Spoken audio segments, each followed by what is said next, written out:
Welcome to DAExMachiNation. Join us as we explore the mysteries of this world. Cryptids, monsters, macabre tales, and horror stories abound. Could they be true? Are monsters real?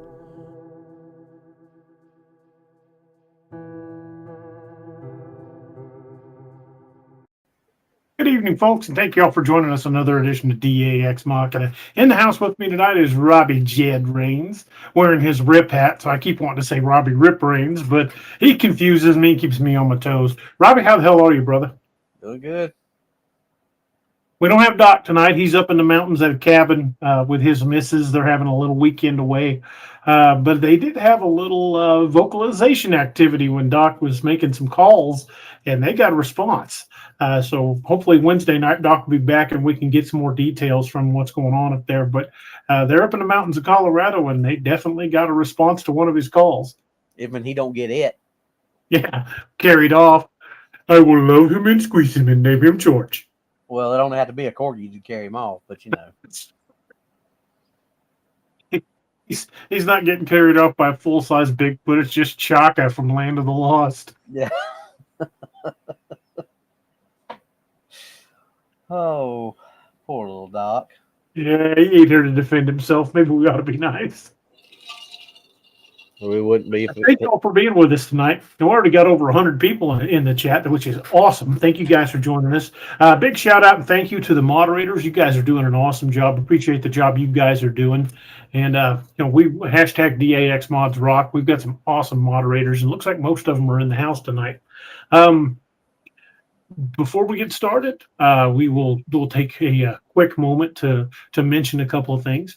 And I think tonight we're going to mention for our quote-unquote affiliates is hope you'll check out Robbie's new book. Robbie, why don't you just take it? You can tell us about the book, and I'll post the link.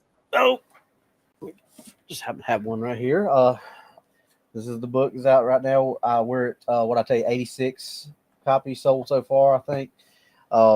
It's called Shadow Walker Silver Star. This is the first book in the series. For those of you who hadn't read it, brief synopsis: it's a deputy in the county where I live in, goes to a 911 call one night and finds a little bit more than what he bargained for. He ends up getting let's just say he ends up getting attacked, and not by any normal animal. And it's about how he goes through dealing with that. It's really a lot of it's based on the Cherokee parable of the two wolves. Which wolf do you know? Every man has two wolves inside of him, one good, one evil. And as he's telling his grandson, and the grandson says, "Grandfather, which dog or which wolf lives? This is the one you feed." So that's the kind of the basic moral and principle of the story is your choice and the choices you have to make. DA's in the book, Doc's in the book, and it's actually them, not a fictionalized characterization of them. It's them. They're in the book. Go check it out. Shadow Walkers Silver Star Book 1. I am almost 38,000 words into book 2. So that should be coming out in another week or two, hopefully. So, yeah, if you like DA stories, I think you'll like this one. It's a good story. And if you guys haven't had a chance to check out my newest book that released just about a month and a half ago, it's the latest in the Dark Frontier series. It's called Demon of Paladuro Canyon. And last I checked, it was still number 3 in Western horror. And it's been doing very well in sales thanks to you guys, and really appreciate that. But if you hadn't had a chance to pick it up, please do so. You can get it on the link that we just posted, or you can find it in any of my books at DARoberts.net. So I hope you guys will swing by and check those out. And believe me, there are more coming. Hopefully, maybe by the end of this coming week, within 7 days of today, actually, I can have the manuscript completed for the book that's currently in progress, which is just to a complete link, Lakeview Man, Dead of Winter. And it's very close to being done, and working on cover, working on all the details. But hopefully I'll have it in edits within the next 4 or 5 days. And then hopefully we'll have a release announcement very soon on top of that. Pagan Trucker just became a member of the channel. Hey, thank you and welcome to the channel, dude. Very much appreciated. But thank you, Miss Lene. But we, that's pretty much the only pause we're going to do for quote unquote affiliates tonight. I just wanted to take a minute to do shameless plugs for our books, and I hope you guys will check those out because we sure appreciate it and appreciate each and every one of you. And having said that, this is the story that we're going to talk about tonight. Is kind of an interesting one because it's a little different. First heard about it from another channel. I'm not going to name the channel. It was sent to me by, well, I won't say who sent it to me because you'll know exactly who it is. I won't mention the name of the channel because in the past, and again, I'm not throwing rocks at anybody. In the past, there have been some of the stories they've had that I wasn't quite sure about. It's not a channel I normally listen to, but I checked this story out, and the details were really good. And it's in an area not far from me, so that was a double attraction. It takes place down in Taney County. For those of you who are familiar with my books, I refer to it as Tanner County, but it's right on Lake Taneycomo. And it's about an hour from where I'm sitting right now. And it's in an area that is known as the Drury-Mincy Conservation Area. And if you guys have noticed a theme building on this, we've been discovering that in conservation and wildlife management areas, we're finding a lot of activity. Well, this story supposedly happened, I believe it was in 2015. A group of teenagers called in and reported an animal attack. And the interesting part about that was these teenagers were allegedly known to law enforcement because they used that wildlife management area as their own little personal marijuana grow. They'd go out there and plant plants and go out and tend them. And they'd been caught by conservation a couple of times. So when the conservation agent arrived, because an animal attack is not always investigated by the sheriff's department, so that detail was very correct. I said that the original call went to the Taney County Sheriff's Office, and they forwarded it to the Department of Conservation because, again, sheriff's departments don't investigate animal attacks. Conservation agent gets out there and finds these 4 kids scared to death. 2 teenage girls who had locked themselves in the car and 2 teenage boys that were waiting for the agent. The agent, had already known about them, and had them describe what happened. And they said that, well, they were near an area, yeah, you guessed it, where they were looking at their plants. They saw initially a deer, but what really bothered them was how the woods went eerily silent. And we've talked about that before, Robbie. You and I both had that happen to us. Hell, it happened out in Moon Valley just a few weeks ago. Yeah, we've had the woods just go dead silent, and that's a pretty good indicator you've got a big predator in the area. It's also a very, if you're a hunter or if you're out there by yourself, it's also a very butt puckering moment. If you get my drift, that is one of those moments when you realize you are in trouble. If you hear the woods go dead silent around you, you are probably not the alpha predator in that area. You probably just got bumped off your place on the top of the food chain. The most interesting part about this was the level of details. The details were correct, even when they were talking about procedures. So again, I don't always listen to this channel because in the past I've heard some stories from it that I was like, yeah, I don't know if that happened or not. Some things were pretty incredible, but this one, like I said, the details were correct. So apparently, after the first assessment by conservation agent, he found the spot where this deer had been attacked by what these kids described as a creature that approached on 2 legs and then switched to 4. And when they talked about the initial attack, when it hit the deer, it threw the deer about 30 feet in the air, which I don't know if you guys are familiar with large predators in Missouri, but that's not typical. Pretty sure that's not typical where Robbie's from. I don't think that's typical just about anywhere. You don't hear about a predator throwing its prey 30 feet in the air. I've heard of it being jumped on, from high above it in a tree, but I've never hear about a big predator like a bear or anything just tossing its meal in the air. Once these kids realized what this thing was, they basically dove in their car and burned out of there, called it in, and they met the guy farther down the road. Probably sticking around because they were worried about their plants. But when the conservation agent got the description, he called in more conservation agents. So a group of them went back there looking for this thing, and they had the same thing happen to them. As soon as they got into the woods, they noticed it was dead quiet, that these things were still in the area. And here's where the parts get interesting. These were armed agents, so, experienced agents, and they fanned out looking for whatever this creature was, and the tracks they were finding were both quadrupedal and bipedal. But here's the really weird part. It wasn't described as a Bigfoot type creature or a dogman type creature or a werewolf type creature. What they described was about twice the size of normal mountain lion on 2 legs. That, to me, that's the truly weird part of this. But I have That's the weird part. Yeah, that's the weird part. But yeah, I have heard of stories of upright felines before. They're rare. I don't hear it very often, and this would be the first one I've heard that seems confirmable here in Missouri.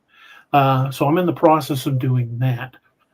They've actually engaged one that charged them, and again, we're going to go back and talk about this more in detail, but I really want to give you guys just the kind of the groundwork of this story.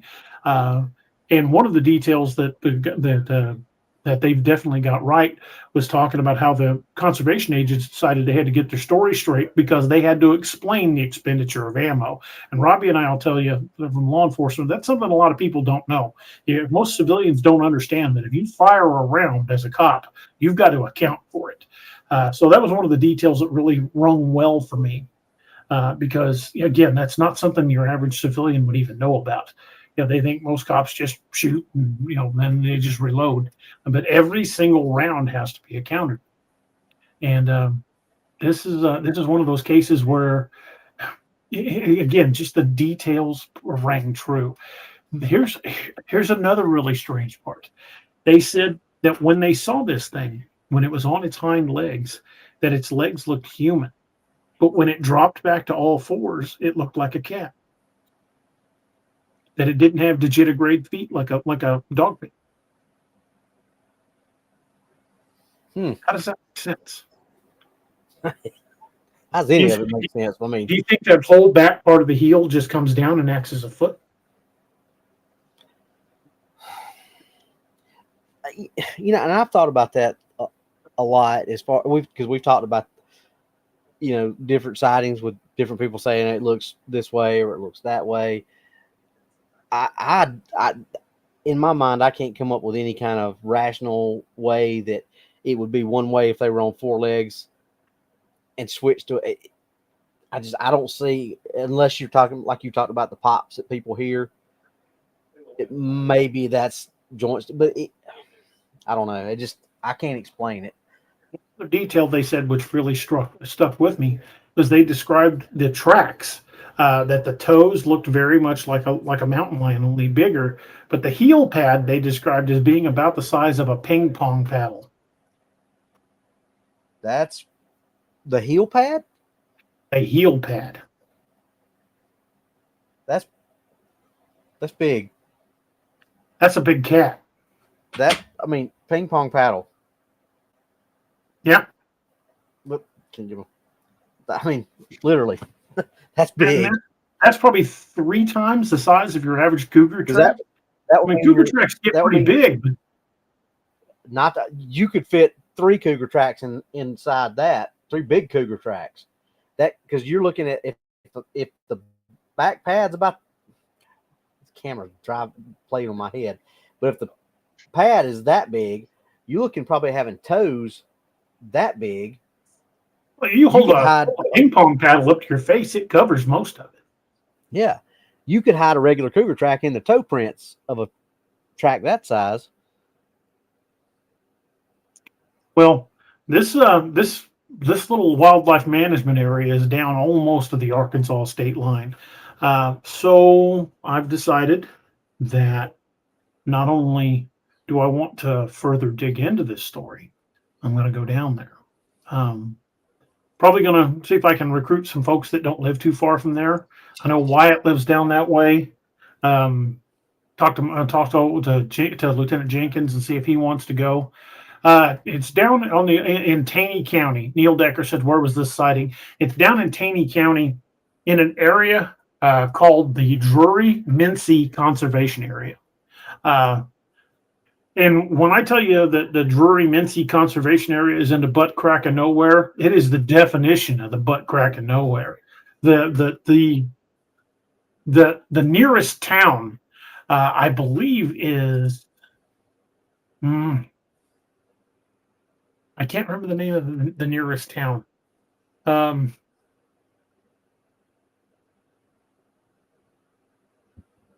it's a tiny little town. The nearest town of any size is Branson, and Branson's not exactly a big town. It's only a town of about, well, during the tourist season it gets a little bigger, but on average times of the year, Branson's like 10 to 15,000 people. It's not huge. So, it's really not near any big cities. It's an hour from me. So Springfield is the biggest city in Southwest Missouri. So the two biggest towns nearby would be, well, not even nearby, Joplin and Springfield. Joplin's about 50,000. Springfield's about 250,000. Well, if you count the little bedroom communities. But, Benny Long just subscribed to the channel. Hey, thank you. But this is not exactly an area that's grown up. It is extremely rural. Not any big towns to even mention. This conservation area doesn't even have a whole lot of houses near it. There's a couple of campgrounds, and the road that actually leads back to where this sighting was dead ends because it's surrounded. It goes, hey, shocker! It goes out onto a peninsula. Imagine that. It goes out onto a peninsula into Lake Taneycomo. So Robbie's going to be in this area in a couple weeks.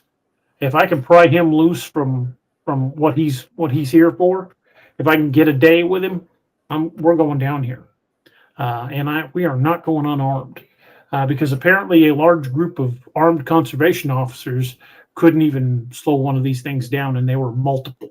They reported at least 3, with one of them being massive. And if you look at this area, it is. I mean, looking at it, hell, I'll just bring it up on the map. How's that? How's that sound? Let's just bring it up and show you guys. Bring her up. Bring it up. Hell yeah.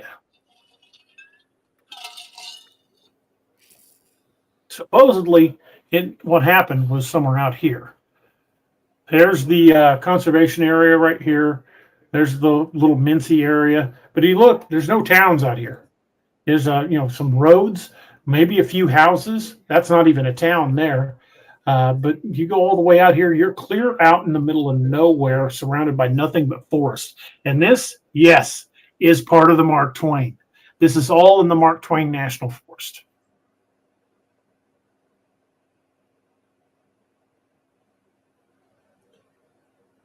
Now, LS 1420 says, thanks to DA, I'm not going to Missouri or Arkansas. What do you think, Robbie? We're in relation to where, and I know, even when you cross the lake, there's really not much in that area. Hogan Creek over here is just some houses. It's not a whole lot of people living there. There's a couple houses over here. How close were we to that when we were down in that area? Oh, dude, we were pretty far. This is right here is the area where we were at, where the sighting happened. We were, let's see, here's Moonshine Beach. So this is Combs Ferry. Mm-hmm. So we're probably 20 miles away. That's not probably there about. I ain't that far. So really not.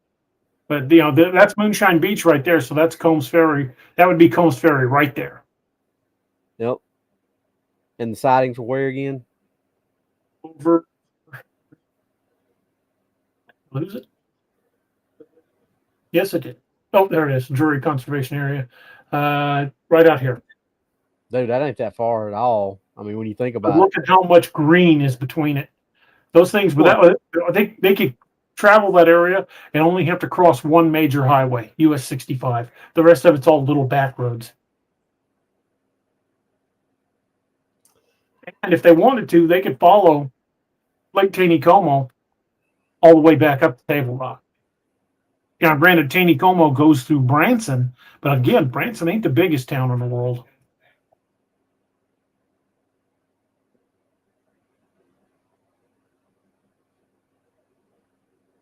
So, noticing that a pattern here, Joe Bald on a peninsula, Combs Ferry right here on a peninsula. Drury Conservation out on a peninsula.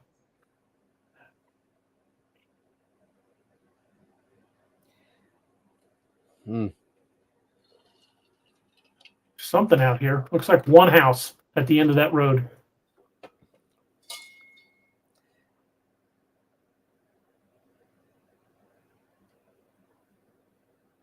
Man, that is a lot of deep woods for things to get lost in. And with pretty much no roads, but one leading in and out, yeah, you ain't going to see anything. However, if we could get back there, I bet this would be a great place to camp right here in this clearing. Wonder how big that clearing is. I know it's a good size, but I just wonder how. Well, it looks like how much air. Is it an old house there, maybe? Yeah. Looks like it might have burnt. There's a road back there. We could get to it. If we could find the entrance to that road, as long as it's not private property, with your four-wheel drive, we could get back there. Yeah, looks like it comes off. Was that Drury Road? Road? Take my little road back. Thank you, Serenity. Serenity's Gate just subscribed to the channel. Thank you. Don Donaldson says, looks like a trail leading back to it. It might be four-wheeler trails, or it might just be, I don't know, because it looks kind of like this is a hayfield. You see looks like in the lines in it where the hay's been cut. Yeah, could be. I mean, it's got two. I don't know if those are just two ruts for, like you said, a four-wheeler trail, but it's showing up when you're that far back makes me think it's more of a maybe. There's another part of the road that just goes out to the middle of nowhere. Dude, yeah, we could get back in here pretty easily. But I would definitely not go alone or unarmed.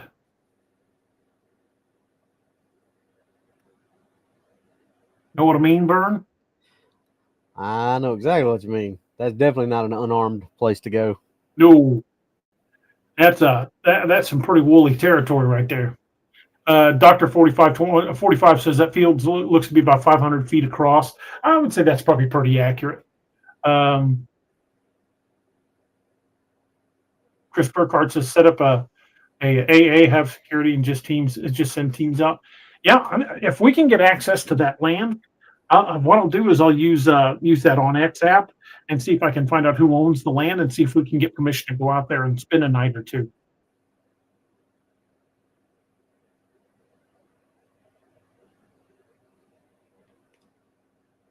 Dash 5257 says my house was on the opposite side of Moonshine Beach.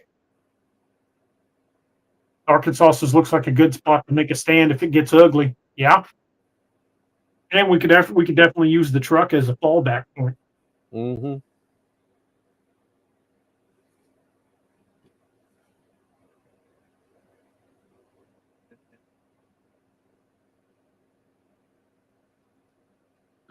Miss Lene says, shake my head. I'm going to be praying for Annette. Well, Miss Lene, that is probably within 10 miles of where your cabin is. You're going to be in Missouri, vacationing at a cabin, and that ain't far. Granted, Combs Ferry is a lot closer to that cabin, but that ain't far.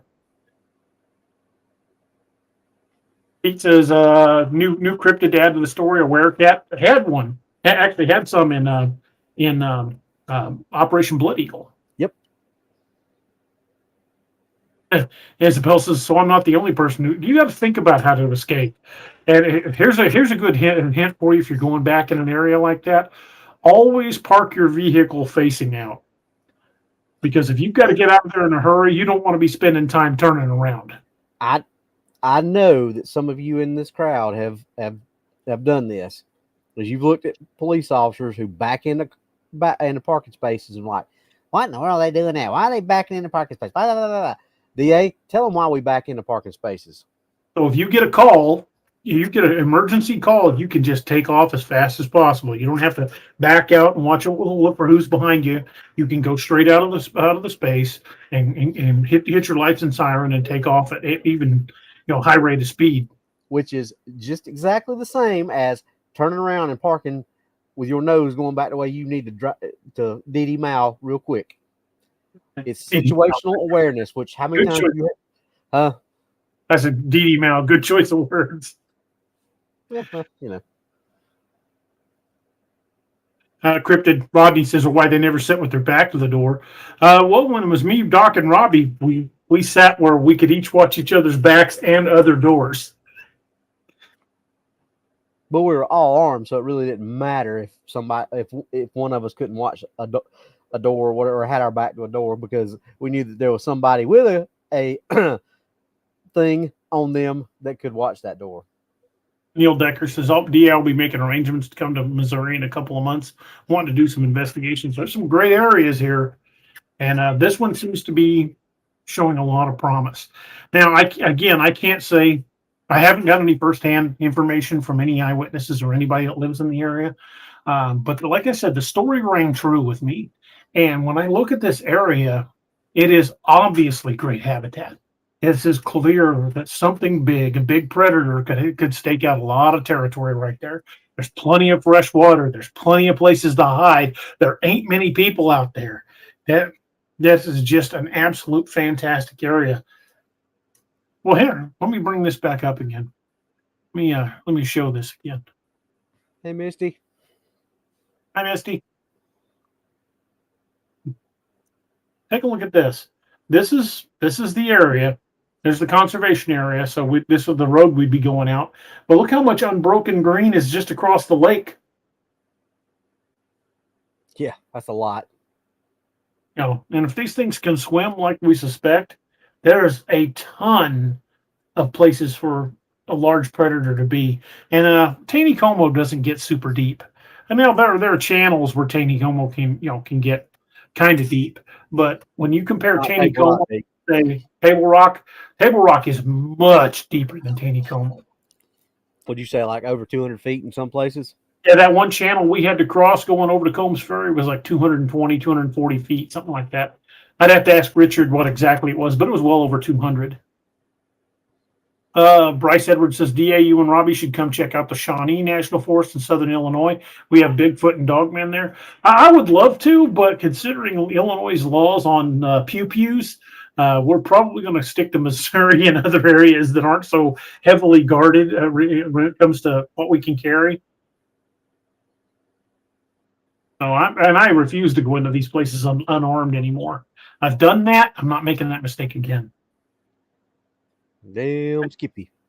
But again, that area is just so massively overgrown. And the thing about it is I thought I knew that area pretty well, but I'd never even heard of that conservation area until I heard this story. So I started digging into it, and that is hell. It's probably better habitat than Combs Ferry and Joe Bald, because there are a lot more people that live near Joe Bald and Combs Ferry. Now, when you compare it to Moon Valley, it's probably very similar. Not a whole lot of people living out there, thick woods, plenty of fresh water. But this is just massive area. We would definitely be taking a drone. Did you see what Robin said about the ping pong paddle?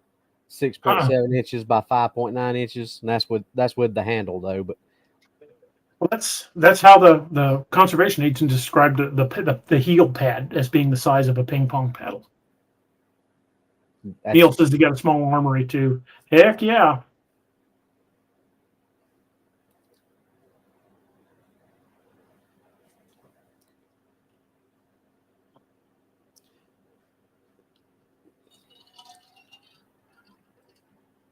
Neil Decker says, I'm going to Salt Fork State Park at the end of April. I want to come investigate with you. Well, we'd be welcome to have another couple pew pews, but I think we got it covered. If Robbie's going to be here, we can probably grab Lieutenant Jenkins. We can probably get a couple other guys I know from the sheriff's department who'd go. Of course, Noah will go with us. And if we can get Wyatt and Richard, then I think we're pretty well covered. And what I don't know how this thing's going to go that I'm going to. I know I'll be teaching classes during the day, but I may be able to get away, like I said, at night at some point. So just depending on how far I am from you, I may can get away after I get done teaching, and we can or meet y'all where, because it may be close enough for us to just meet in the middle and meet there. Patton says, bring a big laser pointer for a big kitty. Robin says, can you imagine the claws on that thing? The claws are going to be massive. And this is another reason I want to make sure that we're going with a group and we're not going unarmed. Because if there's anything to this story at all, and looking at that terrain, even if we don't find, bipedal cat creatures, there's plenty of habitat for something else just as big and just as mean. Yeah, there's plenty of quadrupedal creatures in there that'll probably hurt you too. Oh yeah, I guarantee you there are regular mountain lions. I guarantee you there are regular mountain lions, let alone bipedal ones. That's going to be an area that we are definitely going to have to be on our toes. Isabel says there's big chunks of Missouri I still want to see. I just have to stay away from Columbia. I avoid Columbia like the plague. I don't like Columbia. Not a fan of Columbia or St. Louis, to be honest. Bryce Edwards says, yeah, hopefully not as bad as it was 2 weeks ago.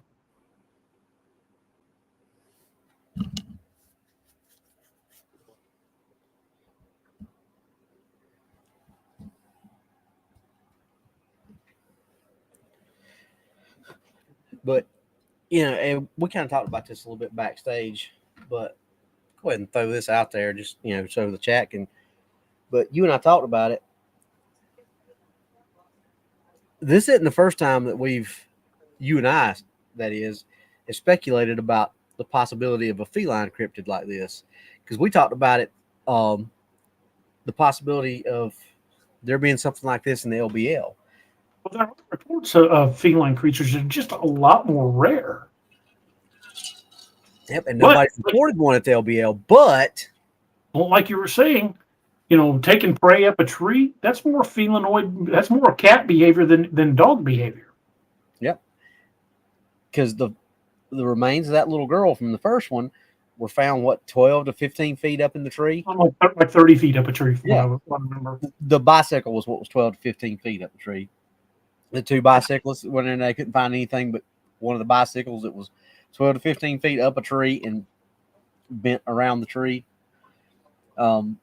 But I don't know any dogs or any canine species or any canid that takes prey up a tree. I know plenty of felines that do, but Steve Pad says, do you hear about all the volcanic activity in Earthquake here? Dude, send me a link. I haven't heard anything about it. Is there volcanic activity here? That is no bueno. That's all you need. On top of no everything else, now you got a volcano. It's a freaking volcano.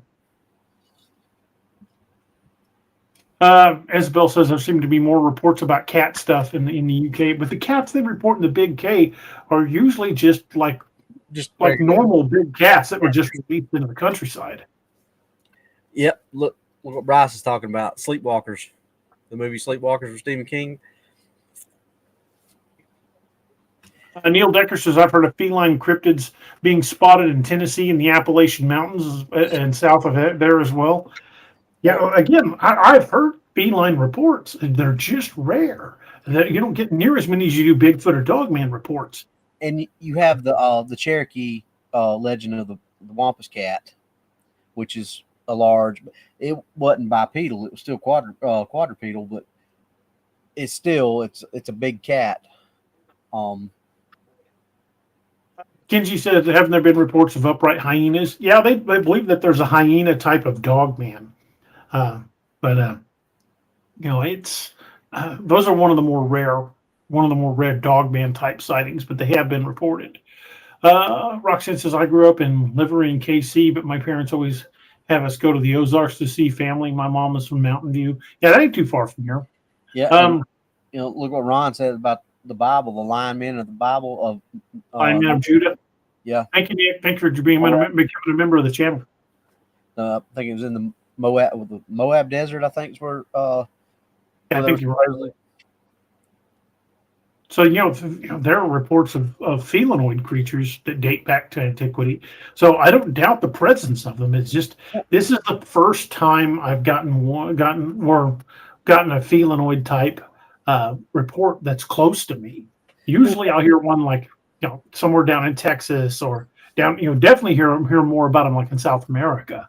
That's why you put that in Blood Eagle in Argentina, South America, Central and South America. That's that's a lot more prevalent for those type of were creatures than it is a werewolf or a werebear or any of that kind of stuff. Just a guy says you might want to gather intel from NA Tracker. She occasionally pops up in the chat, but she mentions other cryptids referring. I might have to reach out to her. Thank you. That's a good idea. But I'll send you the link. You can listen to the actual show, Robbie. But I really think that, at least for me, the level of detail in it and the accuracy of the details rang true. So maybe we might not find bipedal cat people out there, but I think we're going to find something. I believe something happened there. Oh yeah, and like I said, I believe that there's not that I don't believe there's a dogman in LBL and there's Bigfoot in LBL. I think they're there too, but I honestly think a lot of the stuff that gets blamed on the dogman could be some type of feline cryptid. Well, there is an odd detail that I haven't mentioned yet. The conservation agents fired on one, and then they tried to track it, and they talked about it, how it basically just disappeared.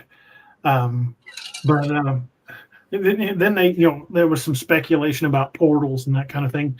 But earlier in the story, they talked about these things going up into the treetops and chasing those kids. To me, it just makes more sense that they lost it. If it, considering the coloration of a mountain lion, if it got up into the treetops, you're not going to see it, especially if it's well hidden. So I don't necessarily think that these things went through any kind of portal. And I'm not saying those don't exist, but it's not been in my experience. We've like when we're out in Moon Valley, those things didn't portal in and disappear, but they sure were damn good at using the terrain to their advantage. And they would pop up in other areas, and we're like, how the hell did it get over there? But then we started looking, and there were depressions in the ground, and little like ledges and stuff they could easily have crouched behind. So I think that these things are extremely intelligent, and they know their surroundings. So to me, it makes more sense that they probably went up into the treetops and just went silent. Thank you, 2A.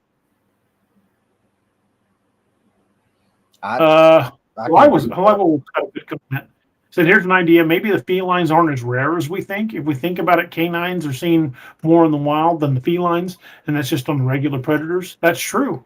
Feline predators, especially like if you look at mountain lions, are far more elusive. You don't generally get them coming out into the open. They're more ambush predators.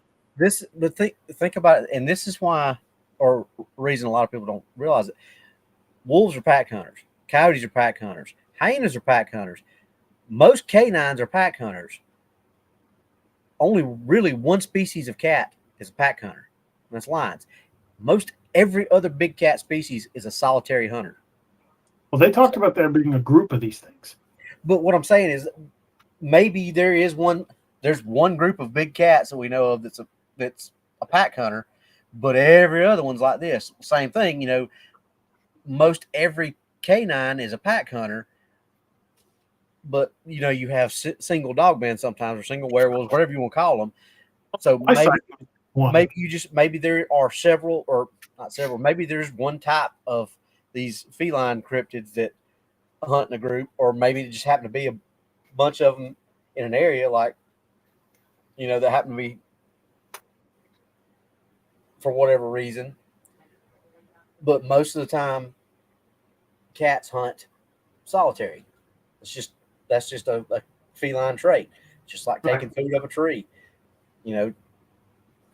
So I think that's something that maybe that's why they're more elusive, is because they're just all spread out, and they're a lot less sightings. And some of these sightings may be that, and people just don't know that that's what it is, and that's, oh well, that was a Bigfoot or that was a dogman. Just like we talked about, if you're driving down the road and you're not open to this, and you see a black streak run across a field, most of the time people are going to think, oh, well, it was a black bear, or oh, it was a wolf. They're not, because their minds are not geared to think like ours are. They're not thinking, oh, I wonder if that was a. What else could that have been? Yeah. So how many of these? Well, I remember that movie, Cat People. I remember that. Yeah, but how many of these cryptid sightings that people are open-minded to, that they say, oh, that was a dogman, or oh, that was a Bigfoot. Maybe it wasn't actually a dogman or a Bigfoot. Maybe it was one of these feline cryptids, but they're just not. They're not that popular, like you said. They're not, or not that rare, or not that rare. They are rare, so it's not as common. Not as common. So that's why people are just not. It's the same principle. Well, they were saying that both the teenagers and the conservation agents were saying that the initial the vocalizations they heard were high pitched like a cat, like a mountain lion. They said it sounded very much like mountain lions. But when they started trying to pursue the one they shot at, they got a roar that sounded more like a lion. Said it was much bigger and they could feel it in their chest. And that was when they decided to unask the AO and get their story straight on the expenditure of ammo. We know for a fact that tigers have infrasound.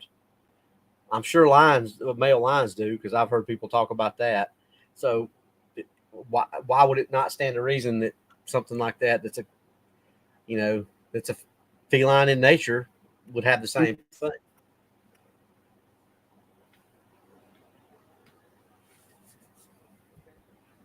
Well, Robin Ray was talking about lives in mid Tennessee and have only seen 2 live and one deceased bobcat.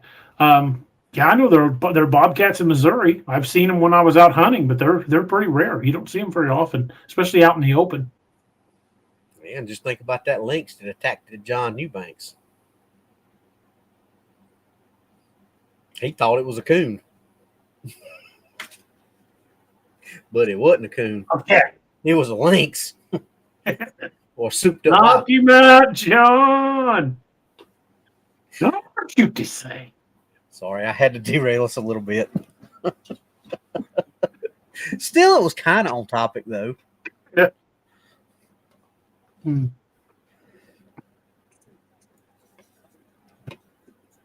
Still one of the funniest stories of all time. Yes, the coon hunting story is classic, all-time classic. Because look at the terrain down there. The idea of a big predator living in that area, I'm completely on board with it. I mean, there is just so much, open, so much thick woods without hardly at all any people out there. It's perfect terrain for an ambush predator, anyway. Oh yeah, absolutely. Ambush predator, but I think for a feline, that's amazing. You've also seen firsthand how many deer we have in this area. There's plenty of food source. Well, the exception of about 5 or 6 of them, anyway, that we know for sure have gone on to their afterlife. Well, thank you, Miss Outspoken. Yeah, Josh is a good dude. He's got a great channel. Him and I were playing answering machine tag before the show. I'm going to give him a call back after the show. I want to see about getting him back on. But Josh, he's a great dude. I've met him in person a few times and got to hang out with him. And yeah, he's just a heck of a good guy. I'd love to get him down here, take him someplace like this nature center that we found, or even take him out to Combs Ferry or Joe Bald. I'm sure he would enjoy it. Well, and remember Wayne Tothro said he wanted to come hang out with us and go. We need to get Wayne back on. We were on their show today. Did we ever get Wayne on our show? I can't remember. I know me and you were on their show. Yeah, no, I don't think we have. I need to reach out to him and get him on here. That's another good one. Wayne's got a lot of good knowledge too. We are going to have a guest this coming Wednesday. For those of you who might be familiar, Carter Burchard is going to join us this coming Wednesday. Dr. 45 says even farmland is sparse there from the satellite pics. Yeah, it is mostly just thick forest. But like I said, it's part of the Mark Twain National down there. So, yeah, there's just a crap ton of unbroken forest for a big predator.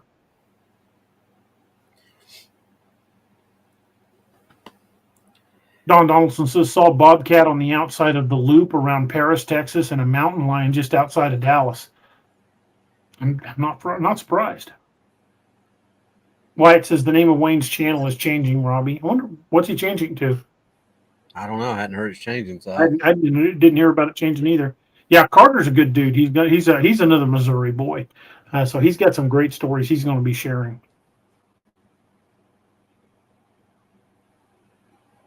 Squatch and Hollers here. What's up, dude? Yep.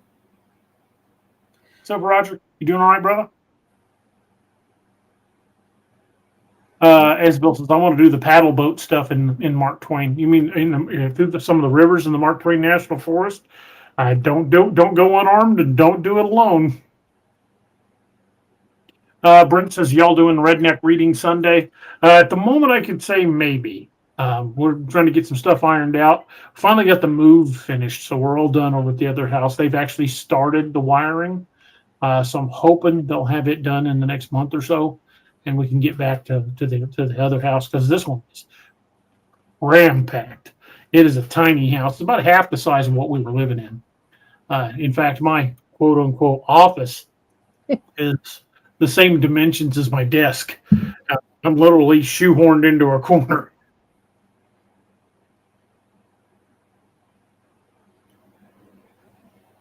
Bigfoot 911's here. What's up?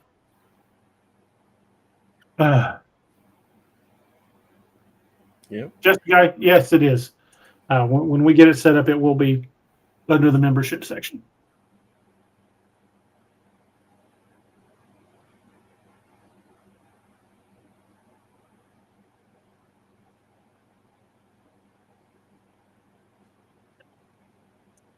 So we're noticing the pattern here. Peninsulas. A peninsula pattern. Peninsulas, areas that are surrounded by water. And I think there's a reason for that. Because if you're a big predator and you can push your prey, i.e. specifically deer, but other animals, even people, if you were trying to push them, if you could push them toward the water, you can trap them. Because nothing swims fast. I mean, even if you push deer out into the water, you can dive on them from the shore. I mean, if we got a big predator like that, yeah, they're going to push them into an area where they can't get out of. And a peninsula is a great place to do that. What did they do to me, you, and Noah that night? They had us pushed right back to the water. Yep, sure did. Had our backs against that water. And two, how defensible is that too? There's basically, I mean, obviously you can come in by water, but it's really hard to be stealthy coming in by water unless you're a Navy SEAL. Good point. I mean, most house in the house. But hey, Eric Tudor, guy I went to high school with, my buddy Eric. He knows a lot of these weird stories here in Missouri too. I need to get him on the show. Eric, shoot me a message. We need to get you on the show one of these nights. Because you had a lot of weird stuff happen in the woods out by y'all's house when we were kids. But you think you get people dumb as us that walk in on the only place you can walk into on these peninsulas. You walk in. How hard is it for them to then close ranks and close off that area of egress, so to speak? And then you're, like you said, you're trapped, and all you got is the water to go to. Right. That's a very, very defensible and very offensive place as well. Well, that night in Combs Ferry, they sure backed us up against it. Yeah, and I've thought about this a couple times.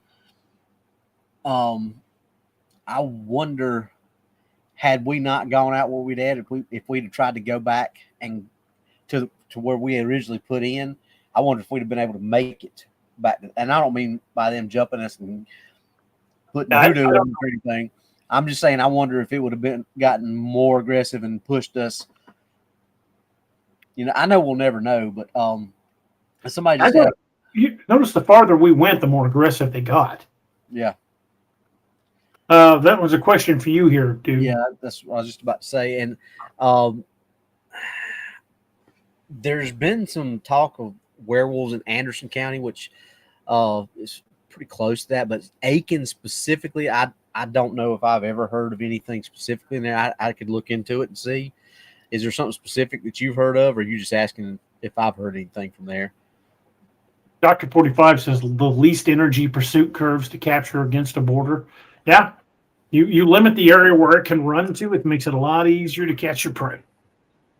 And that's what our ancestors used to do. They would run buffalo off of cliffs. Well, and think about the way, the Mongols used to do stuff when they'd have the start out in the two sides of their cavalry, for lack of a better term. You would spread out and drive everything in one area, and they would just kind of funnel around it and end up encompassing everything, and then start closing the circle in and just killing everything inside the circle. Now, the Mongolians were terrifying. Yeah.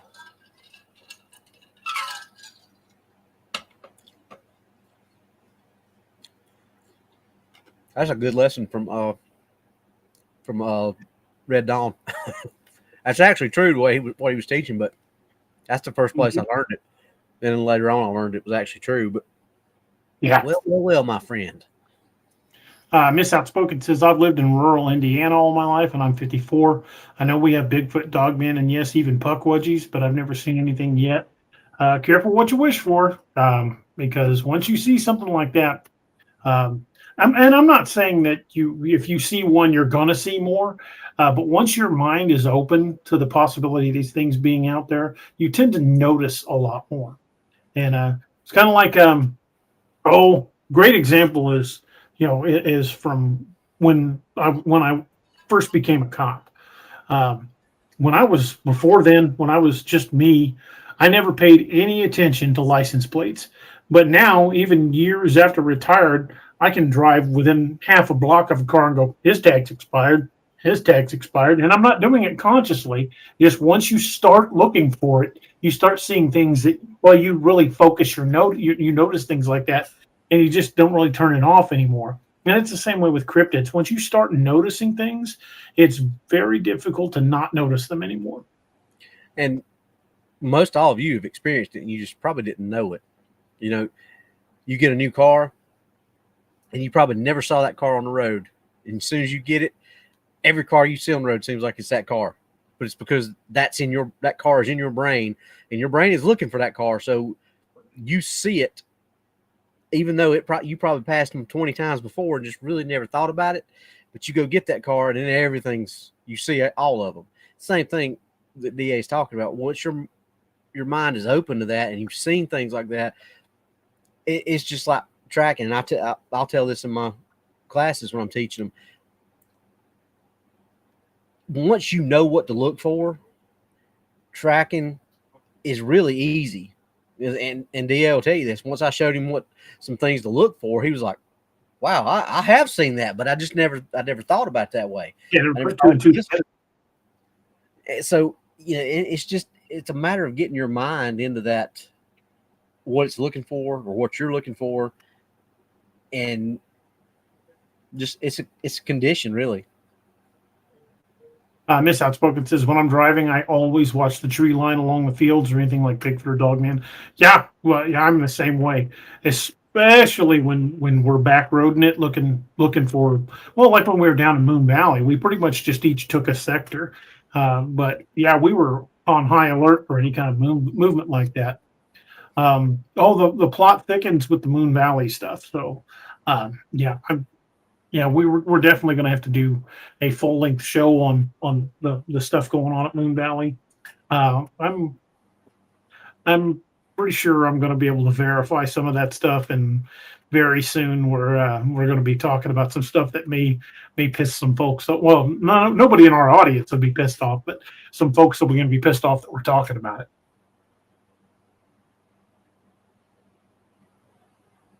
Might get me an angry phone call or two if they can get my phone number. Probably so. But Larry says, DA, do you know of any native names for the upright feline cryptids? Not off the top of my head, I don't. It's something I'd have to do some digging into. And I've never really dug much into the feline cryptids because like up until now, like I said, this is the first one I've heard in my area. They're so rare that we actually get a description of a feline cryptid. I didn't really spend a whole lot of time on them because I never really thought I would have the chance to investigate one. But I'm definitely going to be digging into this one more, and we are going out there. Roxette says, DA, have you seen the video where a mother and daughter in a car, and the daughter was fuming and caught a Bigfoot running in a field? No, I haven't seen that. I'll have to see if I can find that. If you know if you've got a copy of the video or you have a link to it, Roxanne, send it to me in a text, and I would definitely like to check it out. A Little Twisted, yeah. This encounter story is from right here in southern Missouri, and they were describing a feline creature, not a dog man.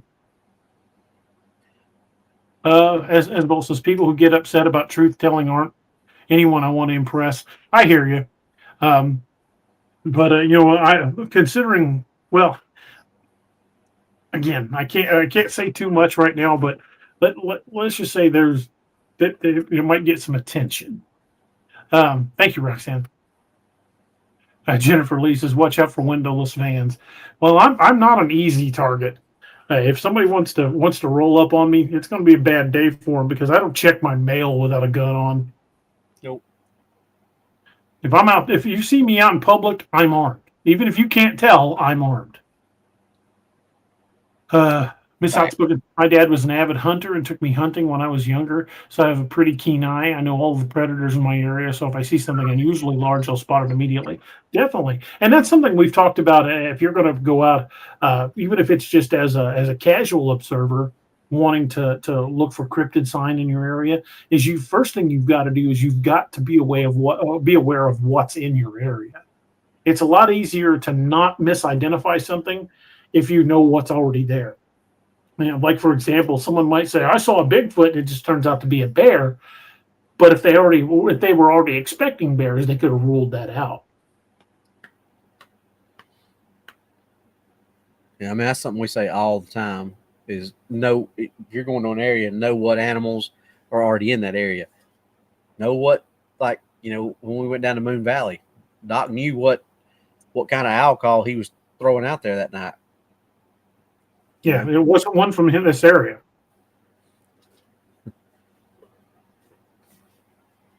But he did get a response. Kind of like that night you got the response from the owl call and LBL. Yeah. From Johnny's call. Yeah, the first couple times were accurate. The third time was like, okay, fine. Ho. Not quite that fast, but a little deeper than that. But I just, like I said, there's more out there than even we, and we're the open-minded ones. We're the ones who, when I say we, I mean everybody, DA and I, and everybody in the chat too, for the most part. But there's more out there than even we think about or know about. And I mean, if there's Bigfoot and Dogman, then why is it not possible for there to be some kind of large canine or feline cryptid? I mean, Just a guy who Yap says, to be clear, the average U.S. black brown bear has 2 stubby feet to be misidentified and described Sasquatch arms, right? Yeah, but there is what's called a double step. And I have seen people claim this was a Bigfoot track when all it really was a bear double step, because sometimes the front paw will come down and the rear paw will come back as they step forward, will come out and step right on the back of that front paw print, and it creates what's called a double step, and it can look like a much bigger track. But once you know what you're looking for, it's pretty easy to spot those, because bear toes do not appear like Sasquatch toes. Bear toes, the longest toes are in the middle of the print, with the shorter toes being on the farther outside. And the reason that happens is because bears are linear. Their trackways are linear. The only way you kind of get a deviation from that is if it's running. But if a bear's walking, it usually walks in a linear pattern, which means when it moves, its front legs and its back legs are in a direct line. So if it's just walking and not running, you've got a lot of opportunity for that front foot to go down. And as that front foot comes up, that back foot comes up and goes right back down, almost identical to where that back foot. So you'll have the toes on the back foot fall right into the pad of the front foot. So you'll have the heel of the back foot and the toes of the front foot, and that's what causes that double step. A lot of other four-legged creatures, their legs are not linear, and you won't have that step like tigers or big cats. When they walk, they don't step with the same side. This foot will be down, and the other foot will be lifting them up off the ground. So that other back foot usually steps either over or right behind that. It's all mechanics and how the body structure of the skeleton and the backbone and all that stuff is together. But it makes sense if you see them walking. Watch a video on a bear walking, and you'll understand what I'm talking about. But that what DA's put up right there, you'll see the toes disappear into the pad of the front, so you'll have the heel of the back, and it makes it a lot longer, and you'll have that double step. Yeah, you'll also notice that the middle toes are the most pronounced. That's the one that comes up the farthest. So that's a great way right off the bat to tell it's a bear track versus a Bigfoot track, because a Bigfoot track is probably going to look more human with the big toe slightly longer than the others. And you also notice the very tips here where there's the claws, and that's generally not common in a Bigfoot track either, unless you're dealing with a gugway. I had a picture, and I don't know if you still have a DA, that double step bear print that I found in Florida.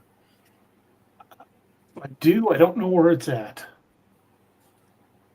Because I actually found a really good one and sent it to DA for stuff like this, but it's been what, 3.5 years ago. It has been a minute. If I've still got it, I don't know where it's at. Let me see if I can find something.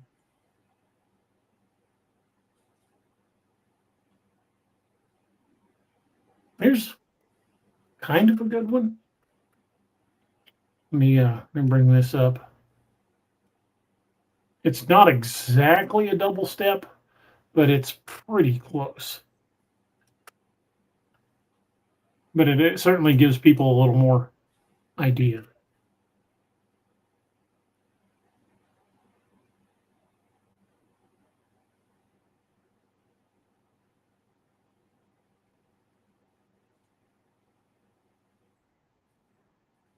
You see how it's almost stepped into the front track, partially obliterating the back end of it, but you can still see the definition of the toes.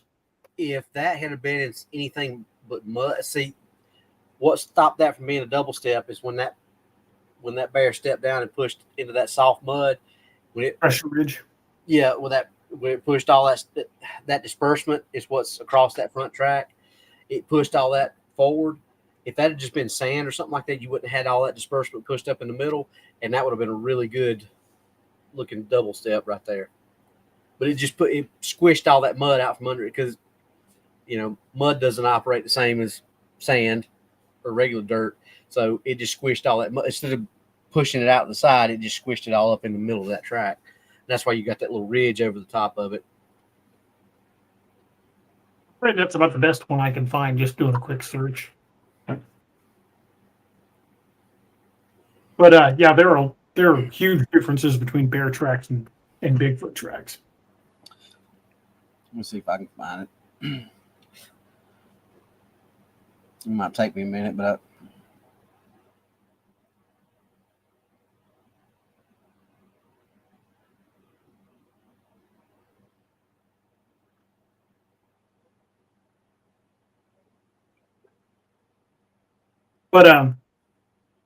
again, it falls back to if you're going to be in an area, whether you're just casually, doing a little cryptid research or going to an area hoping to see something, you've got to be familiar with what's supposed to be there and the noises they make.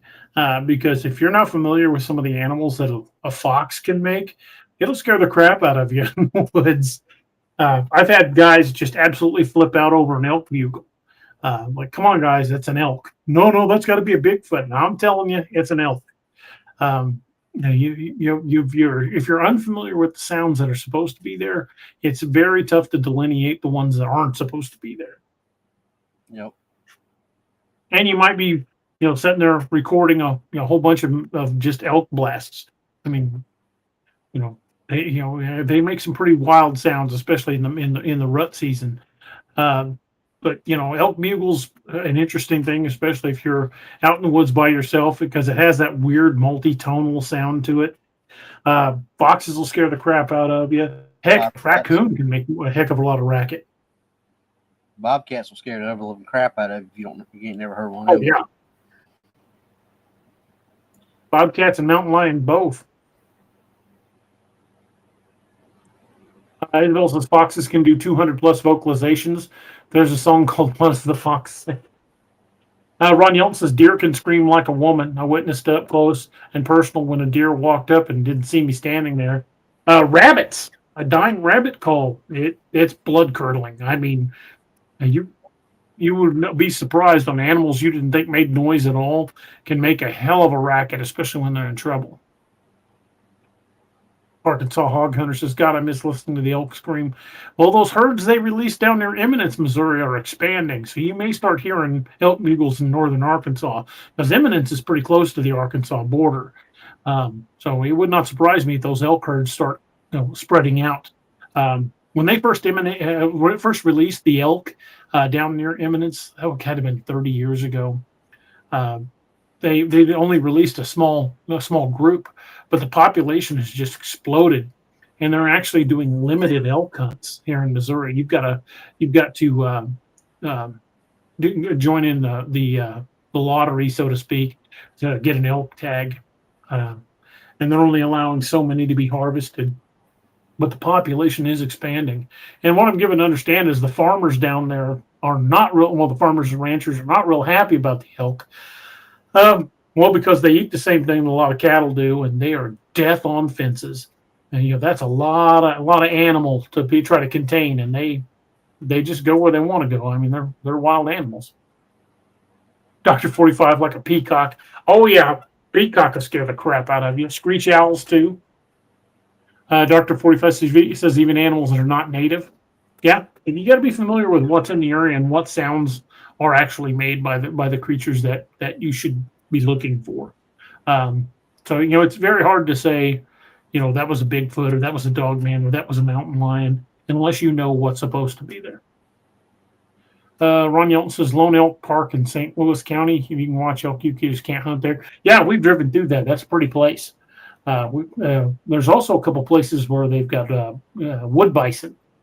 I've heard they're actually considering re-releasing wood bison into the Mark Twain. That would be interesting, but would also be dangerous because those things do not give a crap about fences or traffic.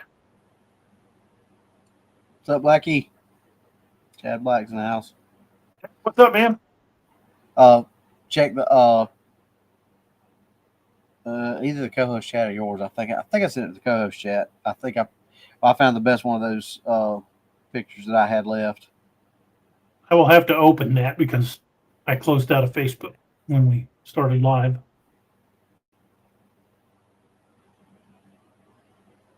You want me to send it to something else? No, I just went over there.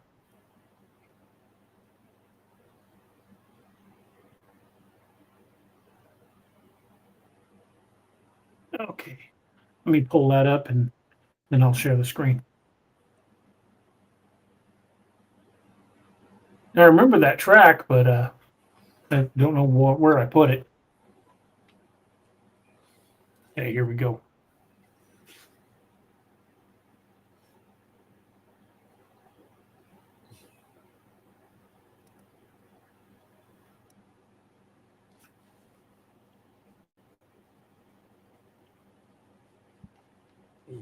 You want to describe that one a little bit there, Robbie? Yeah. So if you, and I tried to find the best one I could, but that's the best one that shows the actual track, and you get to see can clearly see how long it is in the tape measure. So that's about 9.5, almost 10 inches.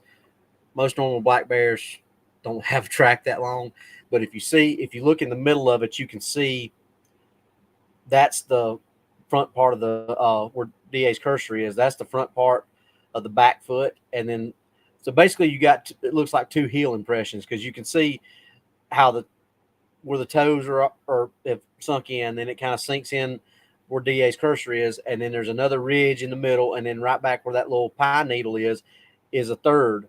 So that kind of shows that double step because you got that's a heel, and then right where DA's that's two heels basically. Yeah, so if a person wasn't familiar with how bear tracks work, they could easily look at this and say it was a Bigfoot track. In fact, there was a time during my own investigations where I probably would have got really excited about this, but having more knowledge now, and being able to identify tracks better, yeah, this is a great example of a double step. And that is in a very, very highly an area with a lot of sightings. Let's just put it that way. That's in the Ocala National Forest. There's a lot of sightings out of that. So that's one of those you just got to. That's a good example of like DA and I were talking about, knowing what else is in the area, knowing what to look for, and knowing, hey, obviously that looks like that could be a really good track. And if you cast that would probably come out looking like a pretty decent track. You would be able to tell, or anybody who knows what you're looking at would be able to tell. But some unscrupulous people, let's say, could try to pass that off as like DA said, as a Bigfoot track. So, just a guy had a good comment. His DA problem is we've discussed encounters of Bigfoot, your recent expedition, and Wyatt and his friends where you guys experienced Sasquatch vocalizing in perfect owl mimicry. And correct me, Wyatt's wasn't. We've heard good mimicry. Like the night out in Moon Valley when Robbie did the howl. That's right after the howl. That's when we really got their attention. But yeah, there seems to be that Bigfoot are very good at mimicking calls.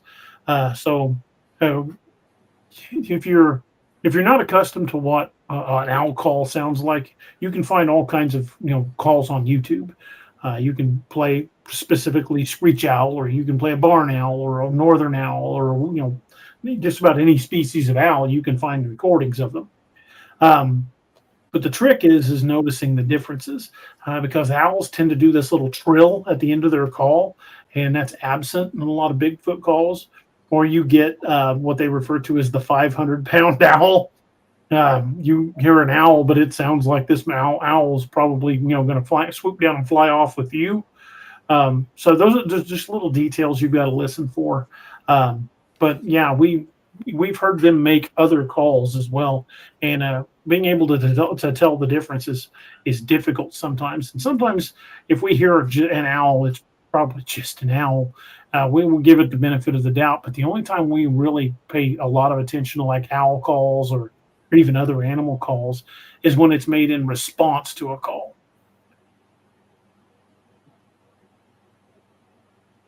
Because, for example, if you do a wolf howl, you're not going to get an owl call in response, and we did. Yeah. And like I said, I think Steve hit the nail on the head with that one about why we got the response there. Yeah. Little Patty says, DA, just curious, you or Robbie think a cryptid could live in 135 acres with a freshwater source? Oh, yeah. Yeah, 135 acres, that's plenty of ground. I'd say for one, maybe two, not a big group, obviously, because that's. Well, we also think they have a range. Like, look at mountain lions. Mountain lions got over a 200-mile range. So if you got 135 acres of timberland, I don't think it would support a permanent population, but I would certainly say they would come through it. Yep.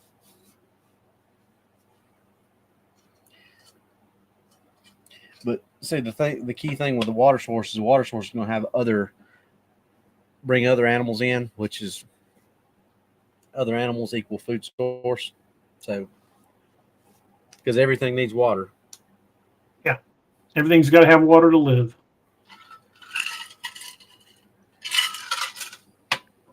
Arkansas Hog Hunter said he's seen one that looked like a hyena. I have not run into a hyena one, and I hope I don't, because those things, they're big and they're terrifying. Just the actual hyenas are. Wyatt was saying to just a guy, said the owls they heard that night didn't have that trill on the end of the call, and that's a subtle difference. You've really got to pay attention to the call, because you those are one way you can tell that it's something mimicking the call, because that trill's hard to make. Yep, because the response that we got after my howl mimicked. Well, I was pointing out one of the responses we got was an owl call that's not natural to this area. Yep, but also the thing was it mimicked Doc's perfectly, except for that shrill on the end of it, because he even talked about that. In between thermal don't lies, it was almost exact. Bryce Edwards says Ryan Tremblay had a hyena type encounter. I remember him telling me about that. Those are some of the big boys, and I would tell you they would probably be very aggressive. Isabel says, okay, I found what the tapes were called, the Sierra Sound, Ron Moorhead. We had Ron on the show a while back. It's been a couple of years. But I think the Sierra Sounds are a great example of it's got to be like language. They had it ran through a linguistics computer by a Department of the Navy, and they said that not only did it display characteristics of language, it had peaks and valleys both above and below what a human voice is capable of making. So to me, that says that was not human on that tape. But yeah, the Sierra Sounds are very interesting. Neil Decker says, DA, I sent both you and Robbie a link on Messenger about a Panther Man. I will check that out, man. Thank you. After the show, I'm going to be doing some digging into this. But I definitely cannot wait to get down to this area. That's going to be a great place to go search. Miss Outspoken says, isn't Bigfoot capable of mocking a baby crying sound? Oh, yeah. There are Native American stories of them making that sound to draw people away from campsites. Woman crying. There's going back quite a while. What's that? Woman crying, baby crying, whistling. There's a list a mile long of things that they can mimic. The story you told about here, Chicky. Well, that was from a story that came from California. This guy who'd go out every evening to feed his chickens, and then one night as he walked out, he heard a very deep, rough voice from the woods go, here, chicky, chicky, chicky, here, chicky, chicky. Just the same way he would call his chickens, but much deeper and more kind of menacing sounding. I think at that point, I'd been like, you know what? I don't think these chickens need fed tonight. Nope. I think I'm going to take my ass back in the house. Yeah, Miss Outspoken, if you hear the sound of a child crying off in the woods, do not follow it. It's probably not going to end well. Neil Decker says Fred Rolls also talked about Bigfoot making baby cries and other sounds. Yeah, Native Americans have been talking about it for a long time. Yep. That they will make sounds to lure people out and either ambush them or draw them away from the crowd. Or it's a pretty smart technique if you think about it. If it gets your food to come to you.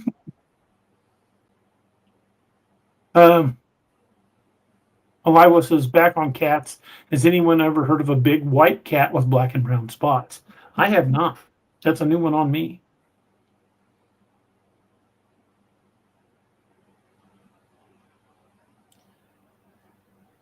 South Booker says, trust me, I won't. I don't blame you.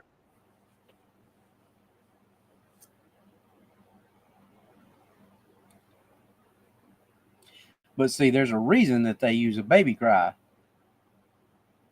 Because there's not a lot of adults that can resist that.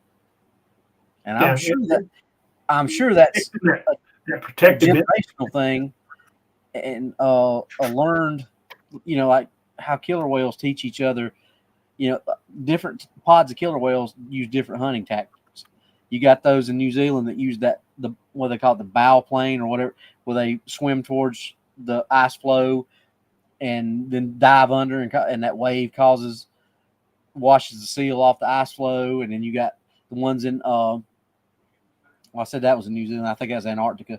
The ones in New Zealand are the ones that beach themselves, and then you got the ones other places that use the bait or circle the tuna up or whatever fish up in the bait balls.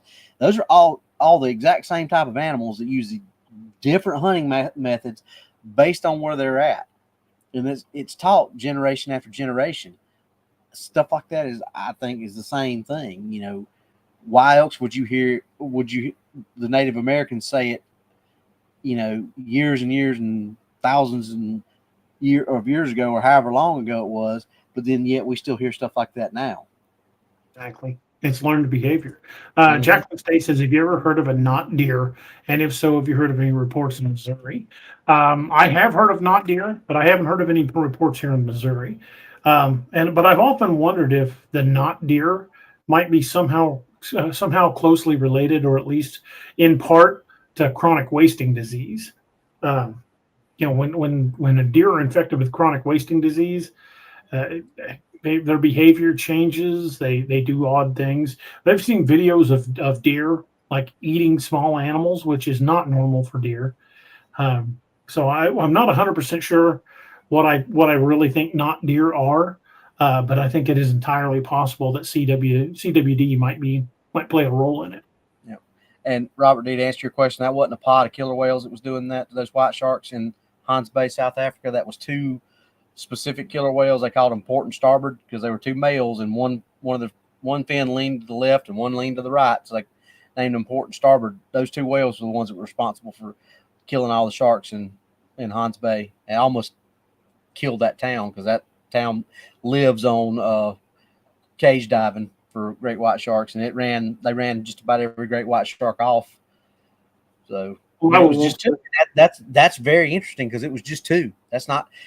It would be less interesting to me if it had been a pod, but it was just two that just learned it themselves to flip them over in tonic immobility, and all they would do was cut them or bite them and cut them open and take their livers out. That's all they were eating, was the livers, because all these sharks.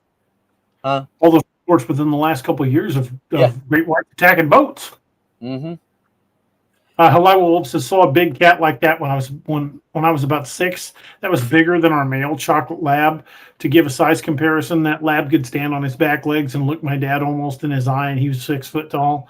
Yeah, it's amazing how big dogs are when they're on their hind legs. But yeah, that is a big cat.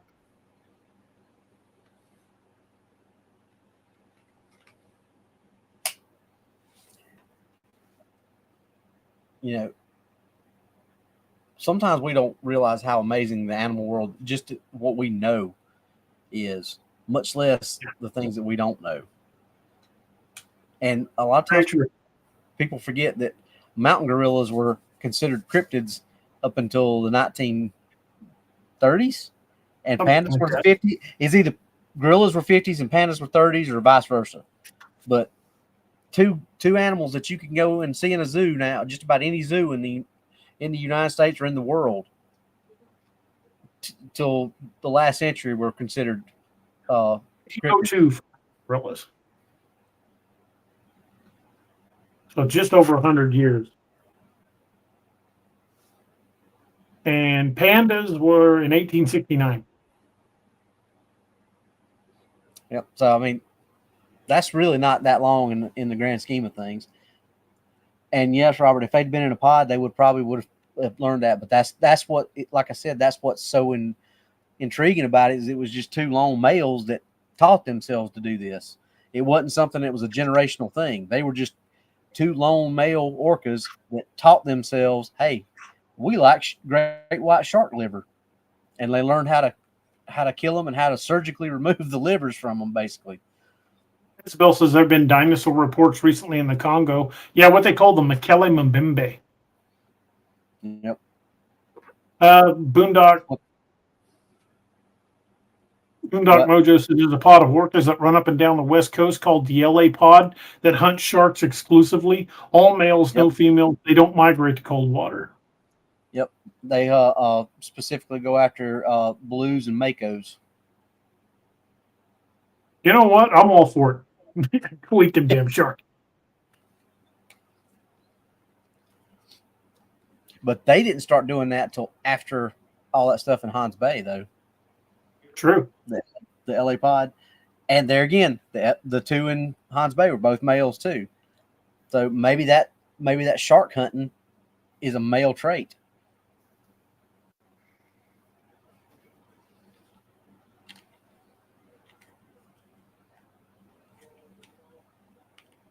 Serenity's Gate had a question about the books. So, hey guys, great show. I was looking at the new Wild Hunt and Lily stories. Found your Lily Moon story. Thank you. Isn't Cam narrating any longer? Again, thank you. Cam still is, but he's been like super busy with his day job. But last time I talked to him on the phone, he was talking about finally being able to retire, and at that point he'll be releasing more stuff. But yeah, we're definitely going to be doing more in the future once he has more time. And Robert, that's a possibility, but these were two adult males, and it was not like this was something that has been going on for a long time. That just started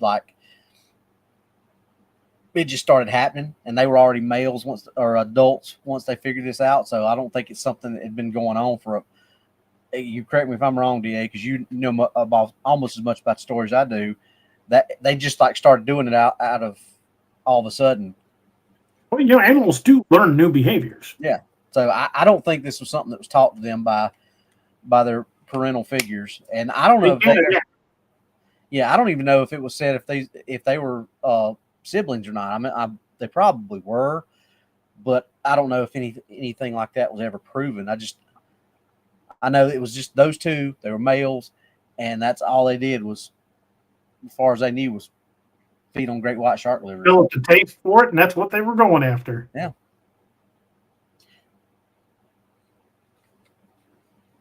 So they're also learning that sharks have more behaviors, and heck, what was it? Even when Jaws first came out, everybody was just convinced sharks were just eating machines. Eat, swim, and make little babies. That was the line. That's all they do. That's all that they got a brain this big around. That's all they do. We know that ain't the case. You can sharks can actually be trained. There's aquariums all over the country and all over the world, really, that they've got their sharks that they've got them conditioned. They can recognize color. That when they put down a certain color paddle, they know it's feeding time, and it's only a certain group of sharks that has a certain group of colors. So like they put red down, all the sand tiger sharks come over. They put blue down, all the bonnet heads come over, or the leopard sharks come over for black. They can recognize what color paddle goes down, and they know, food. That's a whole level of intelligence that nobody would have ever put on sharks 20 years ago. And those folks that think that nothing new is ever found, we're finding new species almost daily. Generally, most new species discovered are insects, especially in the Amazon basin. But we do occasionally find something big. I mean, look at that species of deer they found in Vietnam that has the nostrils on the side of its snout that kind of flare open when they breathe. And of course, you know, the greatest example that I like to toss out of new animals being found is the belly ape. You know, there was the rumor of the killer ape theory circulating. In fact, even the movie Congo used the killer ape theory, although he adapted it for his story. The killer ape theory had existed for, well, as long as we've been sending people into the Congo region. You know, they'd hear stories from the natives of the killer apes, and of course, you know, we've got the British Museum. Oh no, that couldn't possibly exist until in 1999, National Geographic accidentally discovered the belly ape, and the locals have been saying, "Hey, these things are out there. They kill and eat lions." And you know, of course, you know, all the explorers like, no, and it's just the same as it is here. You know, was here in the United States. I mean, well, people ignored Native American wisdom on stuff, and it turned out to be right. Yeah, and you know that's what there's just so much that at one time we're like, nah, and now, oh, really? Yeah, that's how it works. Roxanne says, my girlfriend told me her grandchildren were fishing at Kellogg Park just out of Carthage and heard a deep growl across the Spring River. Never saw anything but tripped them up. That's not too far from me. Carthage is, you know, maybe less than an hour. I think I'll run down there and see if I can find that area. That would be another good place to begin looking. Miss Outspoken says Native American wisdom and lore are no joke. Exactly. You ignored it at your peril. I mean, they've been right about so much stuff. I mean, but when you start talking about Bigfoot and Dogman type creatures and the other cryptids, the lore goes back long before our ancestors were even on this continent. But you know, people want to ignore it, and it's turning out that, you know, they're finding out that more and more of this stuff is straight up no joke. It's legit.